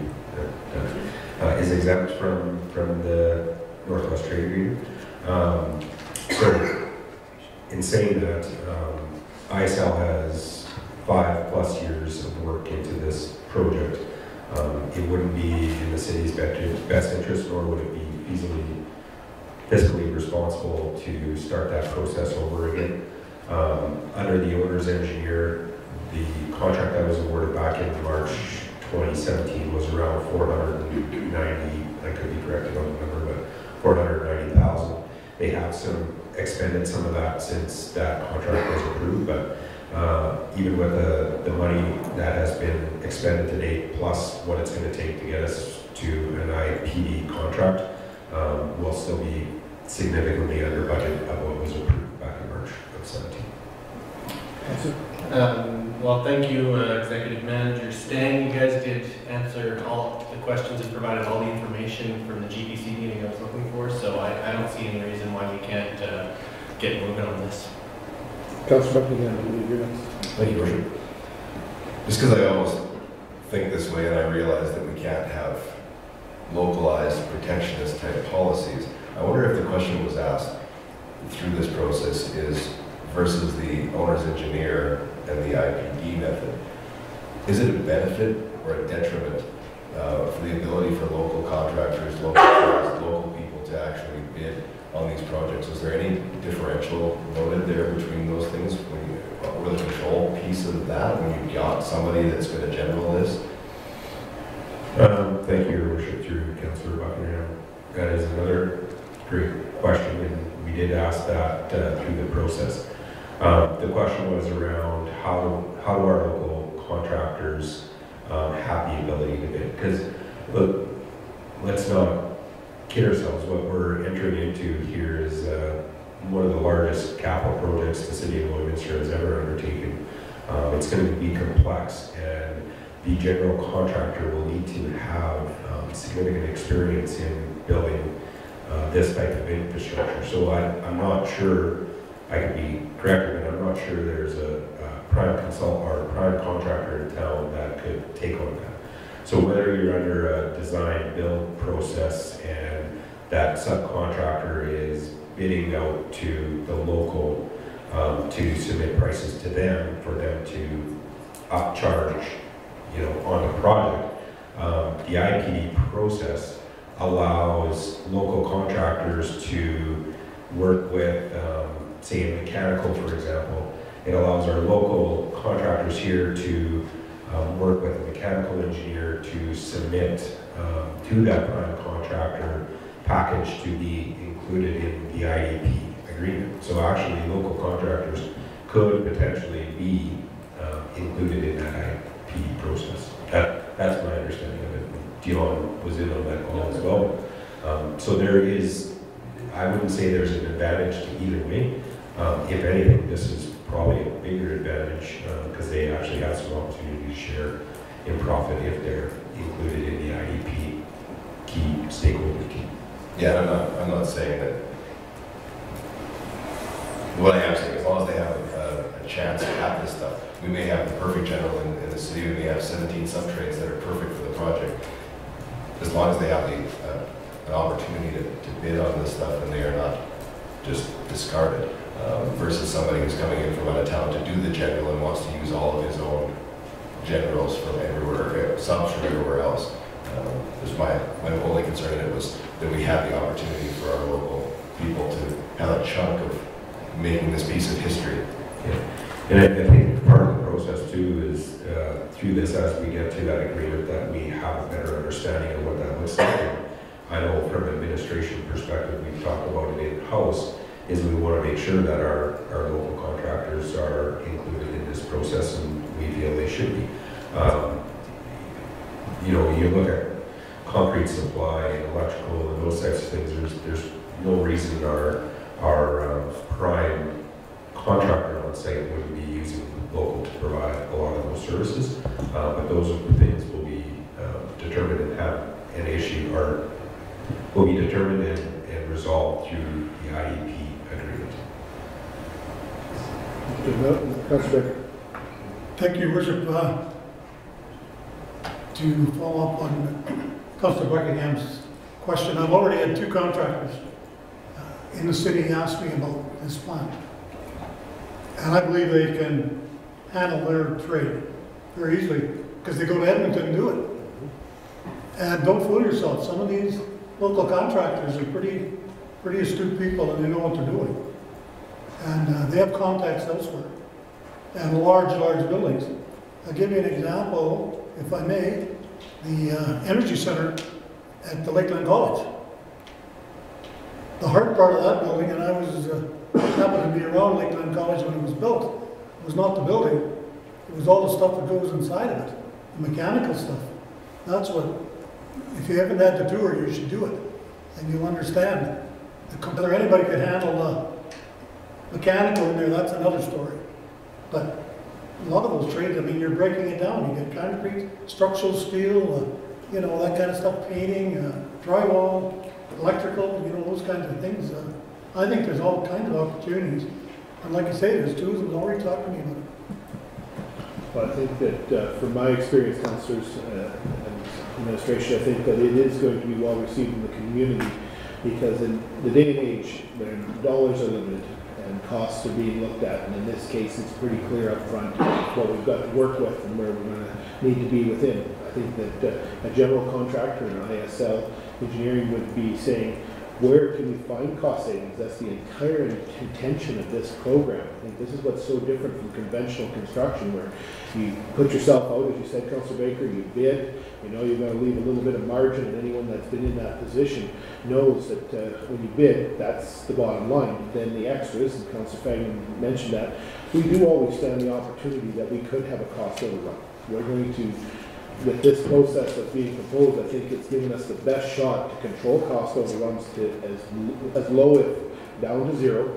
And from my experience, and it's limited in the construction industry in various fields, but when people work together, it's back to that, there's opportunities for cost savings. When someone doesn't really care if you save or not, things get missed. But I think when everybody's watching and working together, they're going to find cost savings that traditionally do not come out in projects, because when you have various sub-trades, they do what they're going to do, they're going to do their job, and they're going to move on. But when you have a stake in the pie, I think that's going to really change the dimensions for our local community, and I hope they have that opportunity. I think it was discussed, I think there's several good contractors in this city that will easily fit, if not the general, certainly the sub-trades that will be broken out, because in speaking with ISL myself in the discussions with administration, you know, this is a unique situation. We don't build a wastewater treatment plant every day in our city, and our local contractors don't, but we have excellent welders, we have excellent pipe fitters, we have excellent electricians, the list is long and endless. We see it every day in the oil and gas industry around us in the buildings that are built. So I have a lot of confidence. I think this is a project that, with this delivery method, could deliver well for the residents of the city. Certainly, as council, we have a stake in trying to deliver that at the end of the day with administration, and we've talked about that at administration myself, how important this is going to be. You said it, Councilor Baker. I don't think the city has tackled a project this big for a very long time, and it may not be for a very long time. So there's a lot riding on it, and we want to do it right. But we also want to deliver a project that's cost effective, because at the end of the day, as we've been discussing, money isn't growing on trees, and there's not a press in the back that's printing off to pay for this thing. It's going to be at the backs of taxpayers to backstop it at the end of the day. So, indeed, I'll be supporting this as well. Any other comments?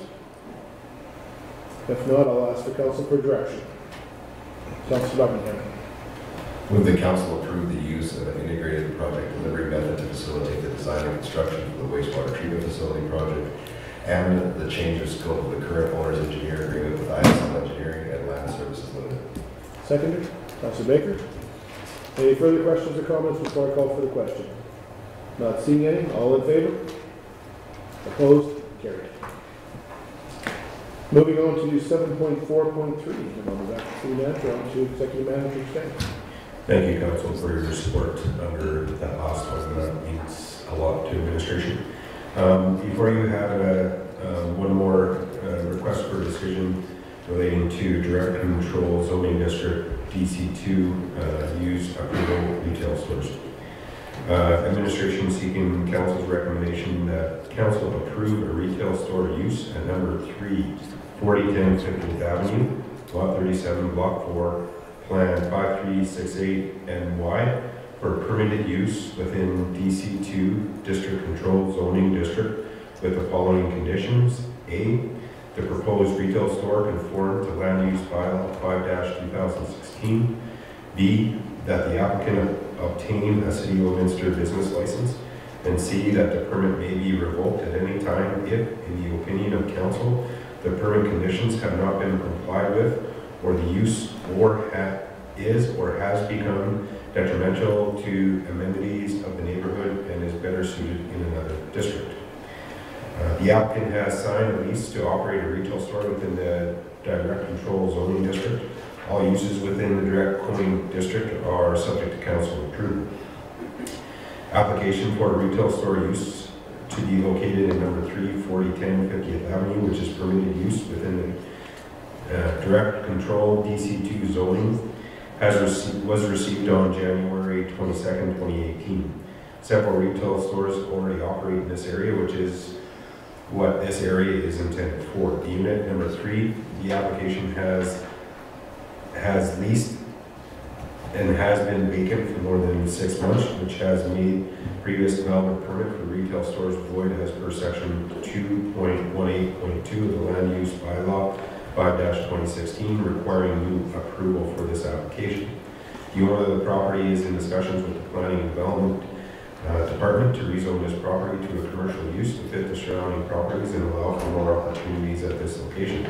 Should a rezone application to commercial use be approved at this location, retail stores would be permitted use and not require council approval. Options before is that council approve the development permit of retail store number 3, 4010 50th Avenue, Block 37, Block 4, Plan 5368 and Y for permitted use within DC2 Direct Control District with the following conditions as stated up in the recommendation, or that council reject the application for the retail store to be located at number 34010 50th Avenue. And I'll open it up to your worship for any questions you may have. Thank you, Executive Manager Singh. Any questions or comments? Councilor Baker. I certainly have one, Your Worship. This is a permitted use. It is. It's just at the 6-month void. Yeah, We have another project, and on the 22nd of January, we were told that that clause didn't apply anymore. There's another project in this town that you're familiar with. And it was being rejected by our interim city manager because the 6 months has expired. And then after Manager Rick left, we were told that that wasn't right. So what this thing is telling me... Can I stop you for a second? Yeah. I think I have an answer, and I'll ask administration to correct me if I'm wrong. I understand what you're telling. There's two separate items at play here. This one, because it's a direct control 2, that is the actual zoning. It's not zoned commercial, residential, it's direct control 2. And because it's direct control 2, it changes the planning perspective dramatically, versus in the case of the other property, the other situation. That's the unique difference I understand. Am I correct? Executive Manager Singh? Yeah, I don't have the full details of it.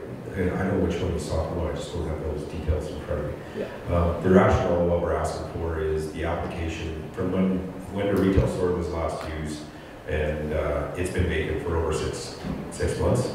That automatically keys in under land use bylaw 5-2016 that if a new retail store goes in there, they need to make a new application.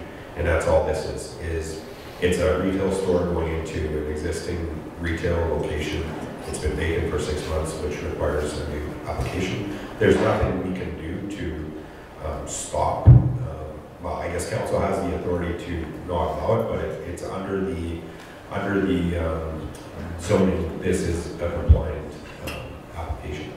If that makes sense. It does, and I'll add to that, DC is direct control of council. It's just due to the zoning that went on in this particular area, and I believe that maybe a couple others in administration is working on bringing that, but in this case, because it's this particular block that we're dealing with right now before us, is direct control by council. If I may, Your Worship, then it's not a permitted use. You make a request for use. It's not a permitted use. You're making a request. Yes, I guess that's, yeah, that's true. So the request before council is to allow that retail store that is being proposed right at this point. I don't want to be a pain here, but I just, in the future, if we're going to do this in a D2 and we're going to go through this process, we should, in the administration report, it should say a request rather than permitted use, because when I read this, I'm saying, it says here permitted use right in the, and I can't argue with it. I'd go back to the D2 zoning, but yeah. Okay. I understand, and that's a very good point. I see what Councilor Baker's point is, and that will be noted as such by administration. The other thing, just to state and talk about it in here, is the owners of these properties are in the process of rezoning it to commercial use from DC. So that would be an application that would have to go through a rezone application. I just don't want to tell anybody that D2 is a permitted use. when it's not. No, you're right. Thank you, Councilor Baker. Very good point, Councilor Baker. Thank you. Councilor Thorson? Thank you, Your Worship. I just want to be clear on this. So under DC2, it's a discretionary use, not a permitted use? Because a permitted use, if it were a permitted use, it wouldn't need to go to council, correct? Yeah. Sure, why don't we pull up the experts here? I'll either Doug or I guess we could ask the Wojciech from planning to come up and speak to that. City Clerk, would you like to take a run at it, or would you like to? Experts always go. All right, we'd like to welcome Wayne Forward Chance from our planning and development team, and we can hopefully rectify this. Thank you, Your Worship and Council. Direct control means different things to different municipalities. In our bylaw, the way it's written is that both permitted and discretionary uses are included under the purview of, under the discretion of council to make a decision on. I researched this as well. With other municipalities, we have clauses where development officers are allowed to make decisions on behalf of council, that they're delegated by council to make decisions. In this case, all decisions for permitted and discretionary uses need to go through council, so that's what we're dealing with today. Great, does that answer everybody's question? Thank you. Thank you. What's the rules? My only other question is, do we know why this one would be a DC2 rather than a commercial just from the get-go? Was there a particular reason that we're aware of? Thank you, Your Worship, through Councillor Thorson. That is a very good question, why it is going through DC. Now, we know that there are some smaller setbacks than the regular commercial zoning. We have a couple of instances where we have less than two meters in setbacks. I'm not sure if that's a reason why this was direct control. Also, to the north there, you've got the Superstore property, which is direct control.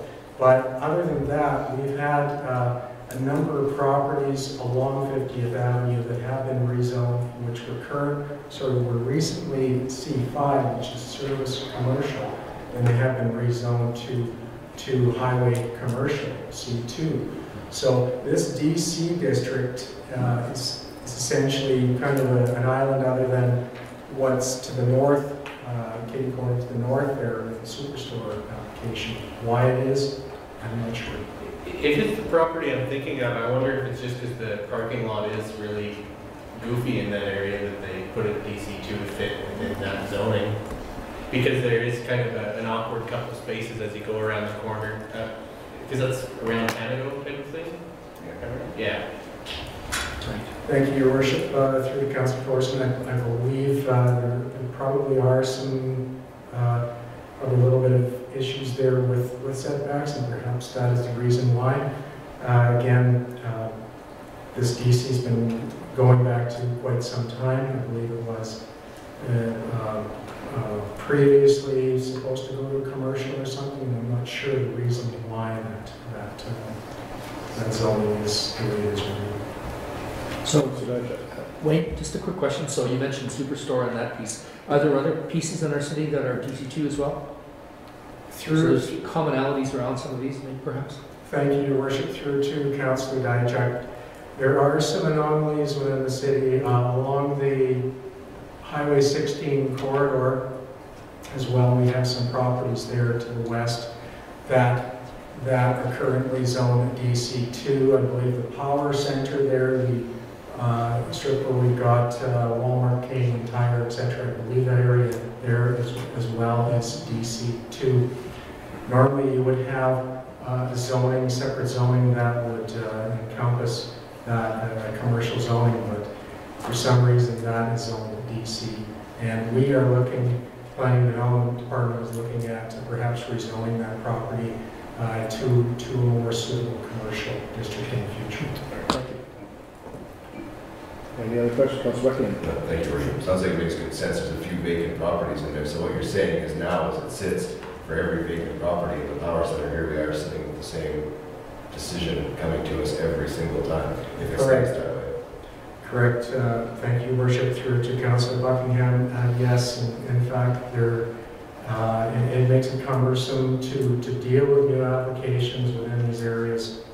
So we have to look at our zoning as a whole in the city and see what are suitable zones for the particular uses that we have. I know that there were a number of commercial properties and a little bit of industrial properties that we had recently rezoned to highway commercial along Highway 16. But we have not touched the direct control districts yet. But that's one thing that we can certainly look at. Councilor Baker, did you have a comment first? And then Just a bit of history, Your Worship. When you're developing a city, and the planners will tell you that the direct control gives you a chance to mix and match, and parking and those issues. You may have businesses that you want to integrate. You don't want all the grocery stores in one block and all the garages in the next block, and mix them up.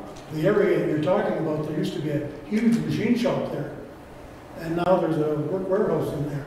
So, you know, the idea of discretionary use makes good sense to a citizen of the city, and hopefully it does to the planners, because there may be good things that can mix and match where you're wrapped just to one zoning.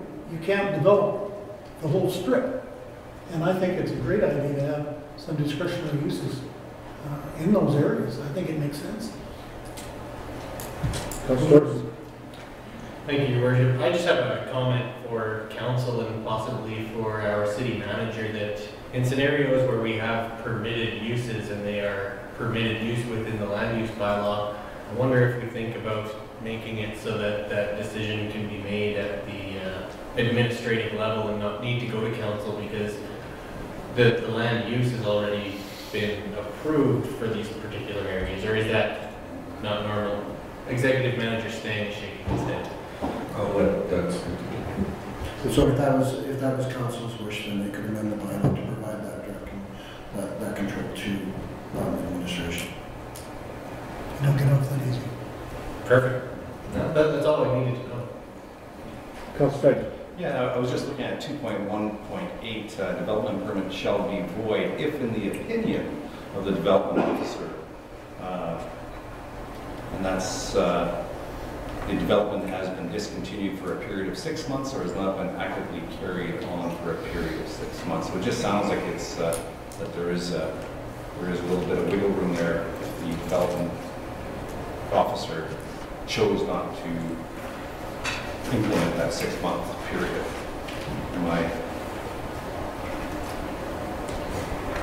Thank you, Your Worship, through Councilor Vagan. I think there is a little bit of discretion there, but how much discretion, I'm not quite sure at this point. I think it would be basically 6 months would be 6 months. If the property became vacant July or June 30th, if it wasn't applied for by December 30th or thereabouts, basically the end of December, they would be over the 6 months. It would be close to 6 months. No, for sure. And I understand it. It's just that the development shall be void in the opinion of the development officer. That's all. The development officers have, yes, they do have an opinion. So certainly I think this one, the sidebar would be, this is an opportunity for administration. I think we've already got some work being done by DC, in the DC2 range, because I think planning is important that we continue to make sure that there's some regulated planning goes on in our city so we don't have any too many runaway rails. Any other questions or comments? Thank you very much, Wayne, for clarification. I think you brought a great deal more. We always come away from the council meeting with you involved with more knowledge. I can guarantee you that. So we're learning about planning steadily. I look to council for direction on 7.4.3. Councilor Fagan. That council approval of retail store use at number 3, 4010 50th Ave, lot 37, block 4, plan 5368. For a permitted use within DC2 direct control zoning district with the following conditions. It's noted in the minutes. Any seconder? Councilor Baker. Any further discussion? Comments? Not seeing any. I'm going to call for the question. All in favor? Opposed? Carried. Moving on to 7.5, operations. City Manager, on to Executive Manager Rocky. Yes, thank you. At the January 22nd Governance and Priorities meeting, we have a presentation from ATCO Electric. They presented the opportunity to convert the high-pressure sodium lights to liquid emitting diodes. Pictures that qualify for the conversion include those that are currently built under the invested street lighting service rate D16-1B and are not decorative style lights, yard lights, or street lights owned or operated by the municipality. Essentially, this conversion will save the town, save the city, approximately $11,465 a year. That's with the 250 watt bulbs. If we were to convert the 400s as well, our savings would be approximately $7,000. Once the multiplier, which is basically how ATCO intends to recoup its capital cost up front, is over in 3 to 5 years, the savings to the city would be about $80,000 a year. So it's a potential large savings, and we provided 3 options. The council accepts ATCO's proposal on the LED streetlight conversion. This proceeds in the conversation of the city streetlights to LED capital cost being paid over time. The council will not proceed with ATCO's proposal on the LED streetlight conversion, and this would leave the streetlights the high-pressure sodium fixtures, which is at a higher cost and less energy efficient. Council directed administration to bring back further administration on ATCO's proposal on the LED streetlight conversion. That'll be council's direction. Thank you, Deputy Manager Gordon. Questions or comments, Council?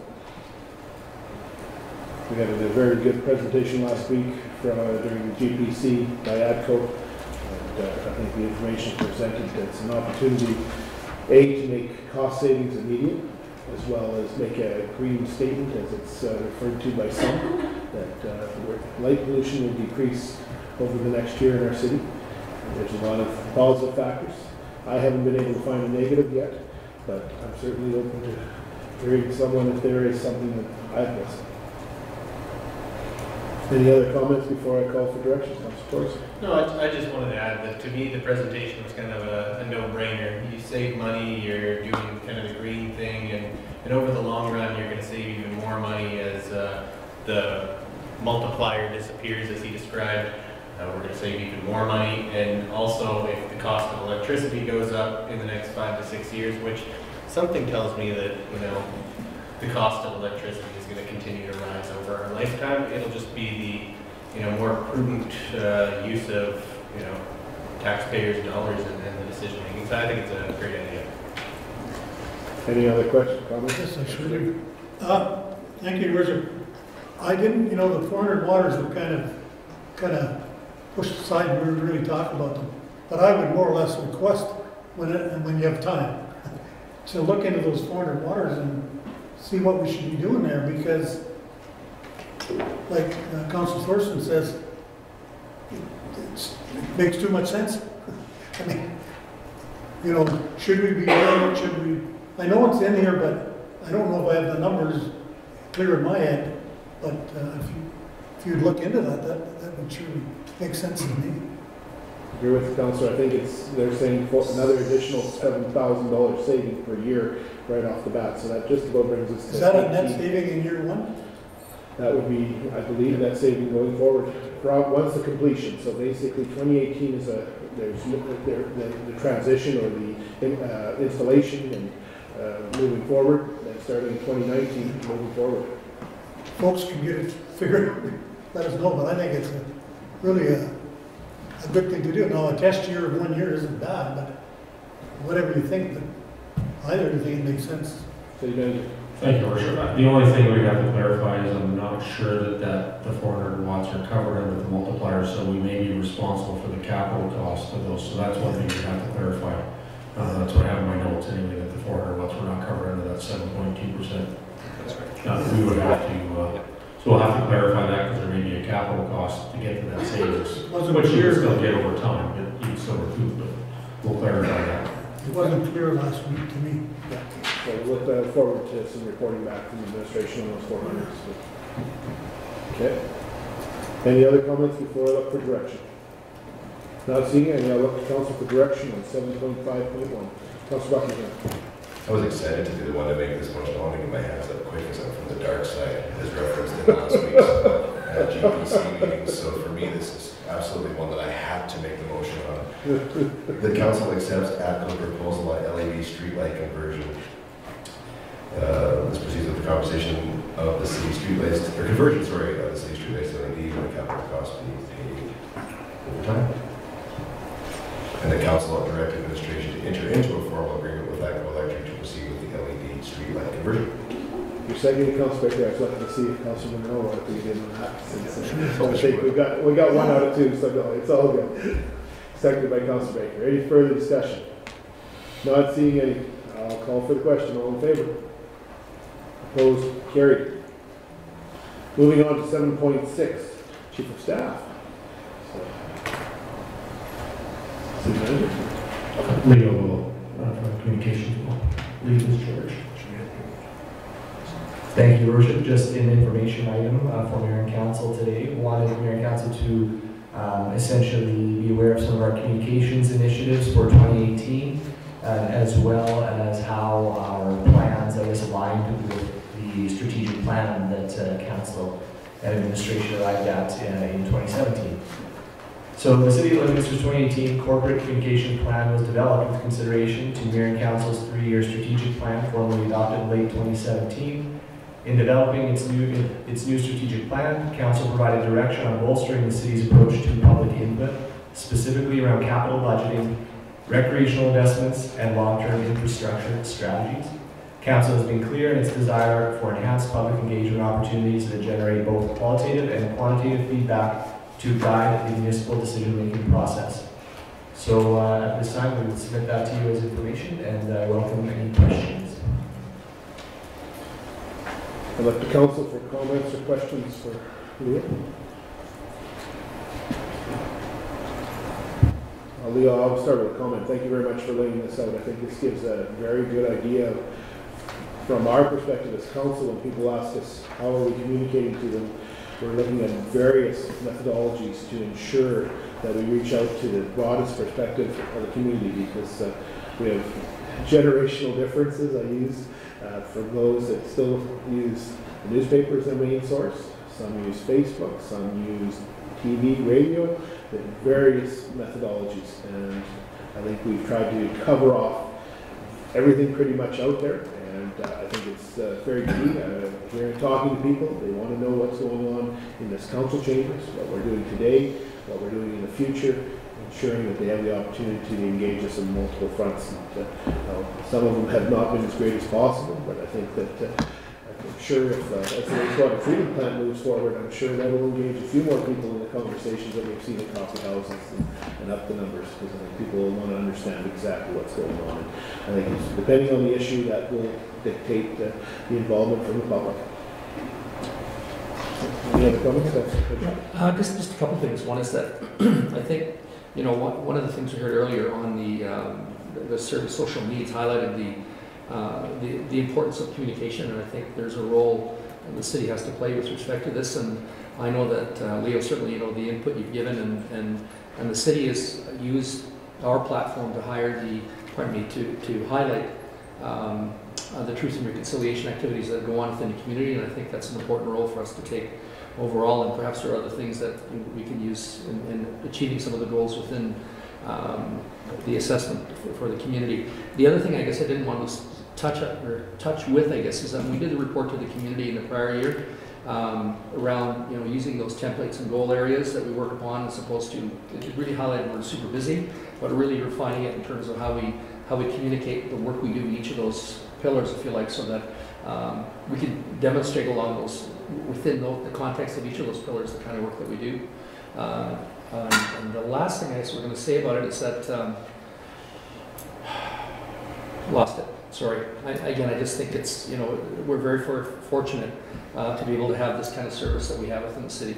And without it, you know, I really worry that a lot of the things that we do would simply just get lost. And it's not that we don't have great reporting and all those other pieces, but there are messages that we're responsible to give out and not anybody else, and we're able to do it with this. So I would just add, thank you, Councillor. I would just add, your timing for suggestions to report to the community is excellent. We started compiling that information already. I did want to add that part of our plans for 2018 really revolve around engaging some of those stakeholders and those community organizations in a more meaningful way than we have in the past, rather than kind of just disseminating information from the city. We want some of those community organizations and agencies playing a role and providing meaningful input back to us, primarily through the community engagement coordinator, which we've added in late 2017. So we're looking forward to the impact that's going to have. Okay, and I just remembered what I was going to say. The third point was around, I didn't want to lose sight of the, we obviously put in our communications, our mission, vision, values, and goals and that kind of thing, but I really would like us to spend some time, I guess, teasing out what those values mean to us, what it looks like when we work together as council and the staff of the city. So what does that look like? When we say we have integrity, what does it mean? What does it look like? And I think it's important to be able to flesh that out with language so that it's not what I mean and it's what we all share in terms of the meaning of those values. And I know I've worked with other organizations that do that, and it's an opportunity for involvement and to be able to get that information, and so that when we say, you know, we're honest, we're accountable, we're transparent, anybody can say that's what it means and be able to recount what it means as opposed to having to create what those values are.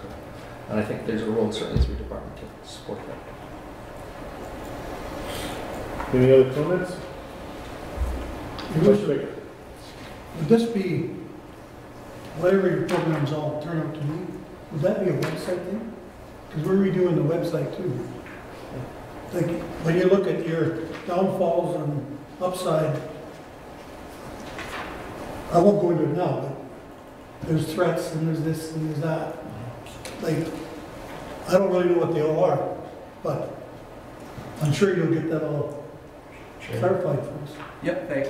This thing is inconsistent. Thank you, Councillor. Yes, some of our challenges will be addressed through the new website, some of our communications challenges, which are outlined in the SWOT analysis on page 3. As well, we'll probably realize some new opportunities that I'm not even fully aware of here yet. I know there's a number of new features and ways to get information out there coming. They're pretty exciting for our group.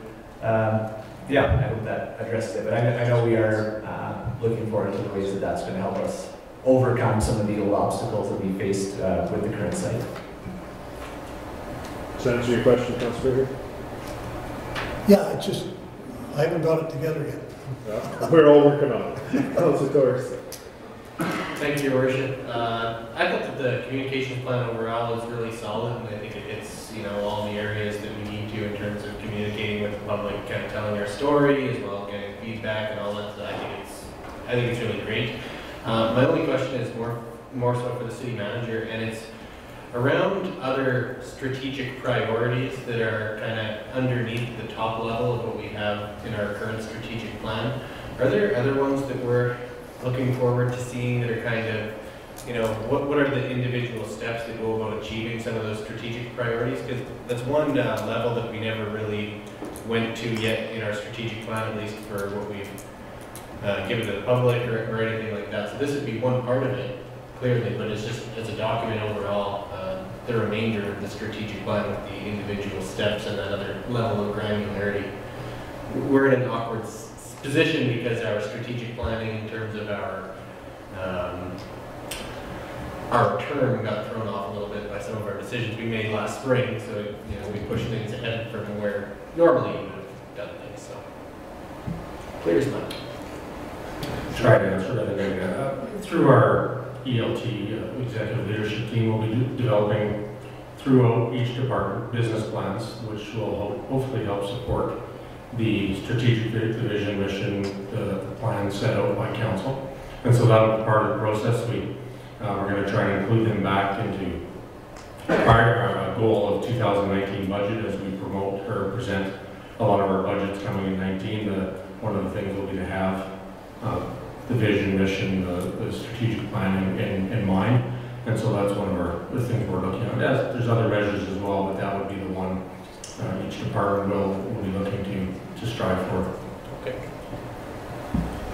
I was going to add a comment, and it fits perhaps to some degree here, but it's around our broader communication issue. And one of the things that I was chatting with a person new to the city, and we were talking about finding a doctor. And if you work with Prairie North, there'll be a listing of the medical service. But if you don't, you have to go and look and seek it out on your own. So I don't know if this is a project for anybody in the Health Foundation to do, whatever, but certainly when you're new to the community, one of the most important things you're looking for is which dentist do I go to, which eye doctor do I go to? And you're not always finding those services in one area. So you're having to talk to friends or whatever it is and seek all those things out. But whether it's something we do, I'm not sure it's our role, but I don't know, I guess I'd want to promote that in some way. So who are the optometrists? Well, they're not in the Prairie Northwest thing, but they're independent. And what are the other services and the like? There's even, licensed massage therapists. They're out there providing services that really provide health service for us. And yet there's no one point where you can log in through a portal and be able to say, I need this service and that service, and I need it now because of my child or this or whatever it is. So, and it's just, I'm putting it out there, so if there's an opportunity around discussions or someone else that we know, like maybe with the Health Foundation that's working on this, maybe it's an opportunity. Excellent point, Councillor. Any further comments? I'd look to Council for direction on 7.6.1, recommendation on communication. Councillor Buckingham.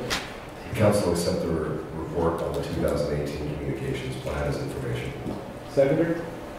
Councillor Thorson. Any further discussion? Not seeing any, I'll call for the question. All in favor? Opposed? Carried.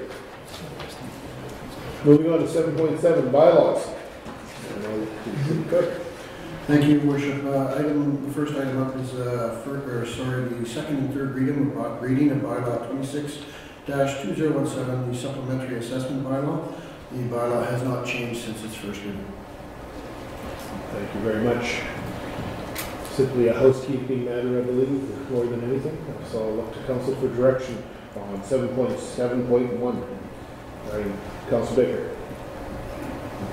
Your Worship, on December the 11th, I discussed the landfill fees, and we sent it back. We were encouraged to do first reading by the city clerk. Correct. And then we could discuss the issues today, or when you brought it back. And my concern was the cost factors for different users. You know, resident, non-resident, you could haul your garbage from Turtleford, Saskatchewan, and get the same price. What am I missing here? I think, Councillor, that was 7.7.3, which has been sent back to the administration, withdrew that bylaw. So I think you're a little ahead of us on your agenda. We're actually at 7.7.1. So there's three bylaws we're dealing with today, or were three bylaws, and we removed 7.7.3. But when do we talk about first reading and what was brought forward at that time? So we had the first reading. Okay, if I can answer this, I'll take a crack at this, or do you want to take it? If we're discussing 7.7.3, that item, the first reading provided you the basis of what the bylaw was and what the fees could be. It went back to administration. Administration was going to bring it forward today. After some consultation, they determined that it wasn't quite ready and they wanted to take it back. When it comes back for its second and third reading, Councillor, then absolutely, Council will have an opportunity to weigh in again. It is on the agenda, Councillor, but it was withdrawn. Okay, you're not bringing it? Oh, not sorry, I missed that. So I got it marked down, but I didn't say, hear you say withdrawn. My apologies. No problem. Your Worship. No problem. So that is withdrawn for 7.7.3. So 7.7.1, Councillor Dodger. The Council grant bylaw number 26-2017 being a bylaw to authorize a supplementary assessment of improvement. Second reading. Second, Councillor Monroe. Any further discussion or comments? Not seeing any at this time, I'll call for the question. All in favor? Opposed? Carried. I'll look to Council for recommendation. Councillor Dodger. The Council grant bylaw number 26-2017 being a bylaw to authorize a supplementary assessment of improvement. A third reading. Second, Councillor Monroe. Any questions or comments? Not seeing any, I'll call the question. All in favor? Opposed? Carried. Moving on to 7.7.2, I'll look back to the city clerk. Thank you, Your Worship. Item 7.7.2 is the bylaw 27-2017, the operating line of credit bylaw. We are seeking a second and third reading for this bylaw, and it has not changed since this first reading. Thank you, City Clerk. Any questions or comments? Just to remind everyone that's joining us maybe that did not see the first reading, I'll just make this point that the city does establish a line of credit in need. At the end of the day, when we receive taxes and grant money and continue to operate every day, we may reach a point before taxes are collected again in June that it's a little tight, and we do leave ourselves in a position we may need to borrow money on a short-term basis, and that's what the intention of this bylaw is for. It's done annually, and that the city does not run a deficit. That's not the goal of this council. We're charged with trying to deliver a balanced budget or hopefully a surplus. But at the end of the day, simply due to day-to-day business requirements, we may need that money. So if anybody's joining us and wondering why the city is borrowing $12.5 million, we're not borrowing it only in the case of an emergency for that short-term need through the taxation year. Just wanted to clarify. So any questions or comments? Not seeing any, I'll look for direction from City Council. Councilor Fagan.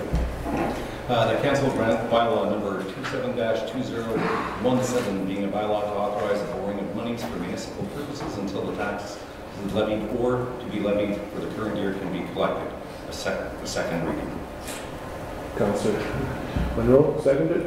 Any questions or comments? Not seeing. One quick question, sorry. Certainly, Councilor. Thank you, Your Worship. I was just curious, just because there isn't much in terms of dates on this, why the amount has to be requested annually. Because we are repealing 2 other years. It's just a, yeah, I'm just curious. I refer to Scott to respond. Scott, thank you very much. Thank you. It's because it's a bylaw, it has to be approved on an annual basis by council, and there's a borrowing as well, so we need council approval to do that. Okay, so each year it's a separate bylaw to borrow a particular amount, and then it normally would be repealed each year. It looks like we just missed the year prior. Yeah, council. Yeah, that's correct. Council's approving to borrow or give us the option to use this funds on a yearly basis. Yeah. Okay. Yeah. And just for some history, I don't know if it was brought forward before. We've only used this one time in the past 5 years. It was in 2014. It was in the amount of $2,000, I think, something like that. So. Thanks. Thank you, Scott. Any other questions? I'll look to council for direction in the third reading. Councilor Fagan. The council grant bylaw number 27-2017 being a bylaw to authorize the borrowing of monies for municipal purposes until the tax is levied or to be levied for the current year can be collected. Second, Councilor Monroe. Any further questions or comments? Not seeing any, I'll call for the question. All in favor? Opposed? Carried. Moving on to item number 8 of the agenda, correspondence and information. City Clerk, no more correspondence. Okay. I'll move on to item number 9, Mayor and Council reports. I've attached my report for the Council and the community is attached for the period starting in December, I believe it was. I'm just scrolling down to it here. Actually, late November through December and into early January. It was a very busy time with a lot of activities.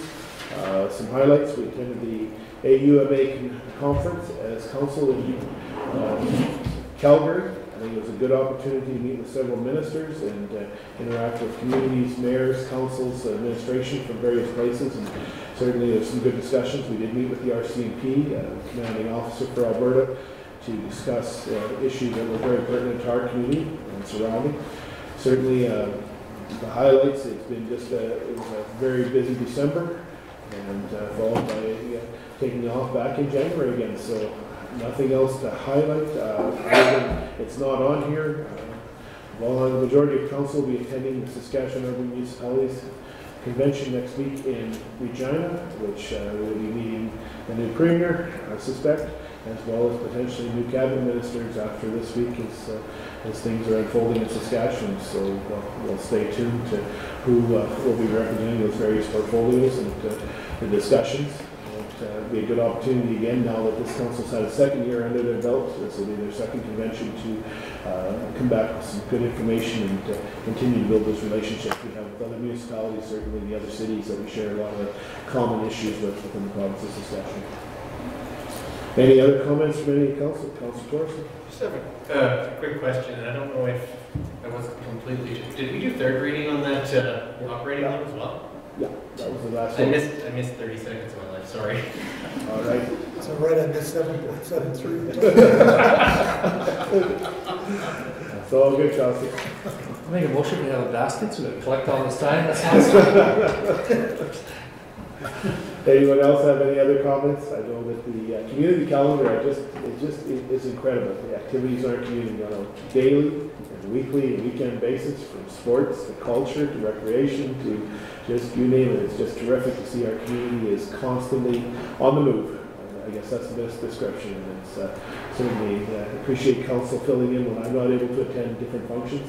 We do try to get to every function that we possibly can when we're invited. And, it'll continue, and that's a good thing. Any other comments? Well, Your Worship, I was just going to add that I know you attended, and Councillor Fagan and I attended the Truth and Reconciliation last week, and it was the largest turnout by far, and I think it was just, the breadth of representation as well. We had the privilege of witnessing the opening of the Student Indigenous Lounge or Center for at Lakeland College as well. So anyways, I think there's a lot of really good stuff happening, and I'm really pleased to see the level of participation in that committee as well.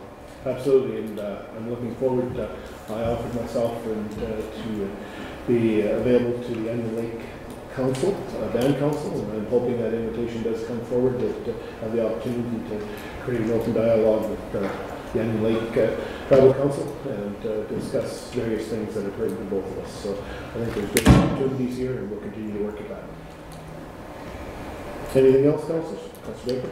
Your Worship, just recently the city, the olive tree received a grant of $125,000, I believe it was, Glenn. And I just wanted to compliment the board of directors and volunteers that run that organization. It's an amazing organization.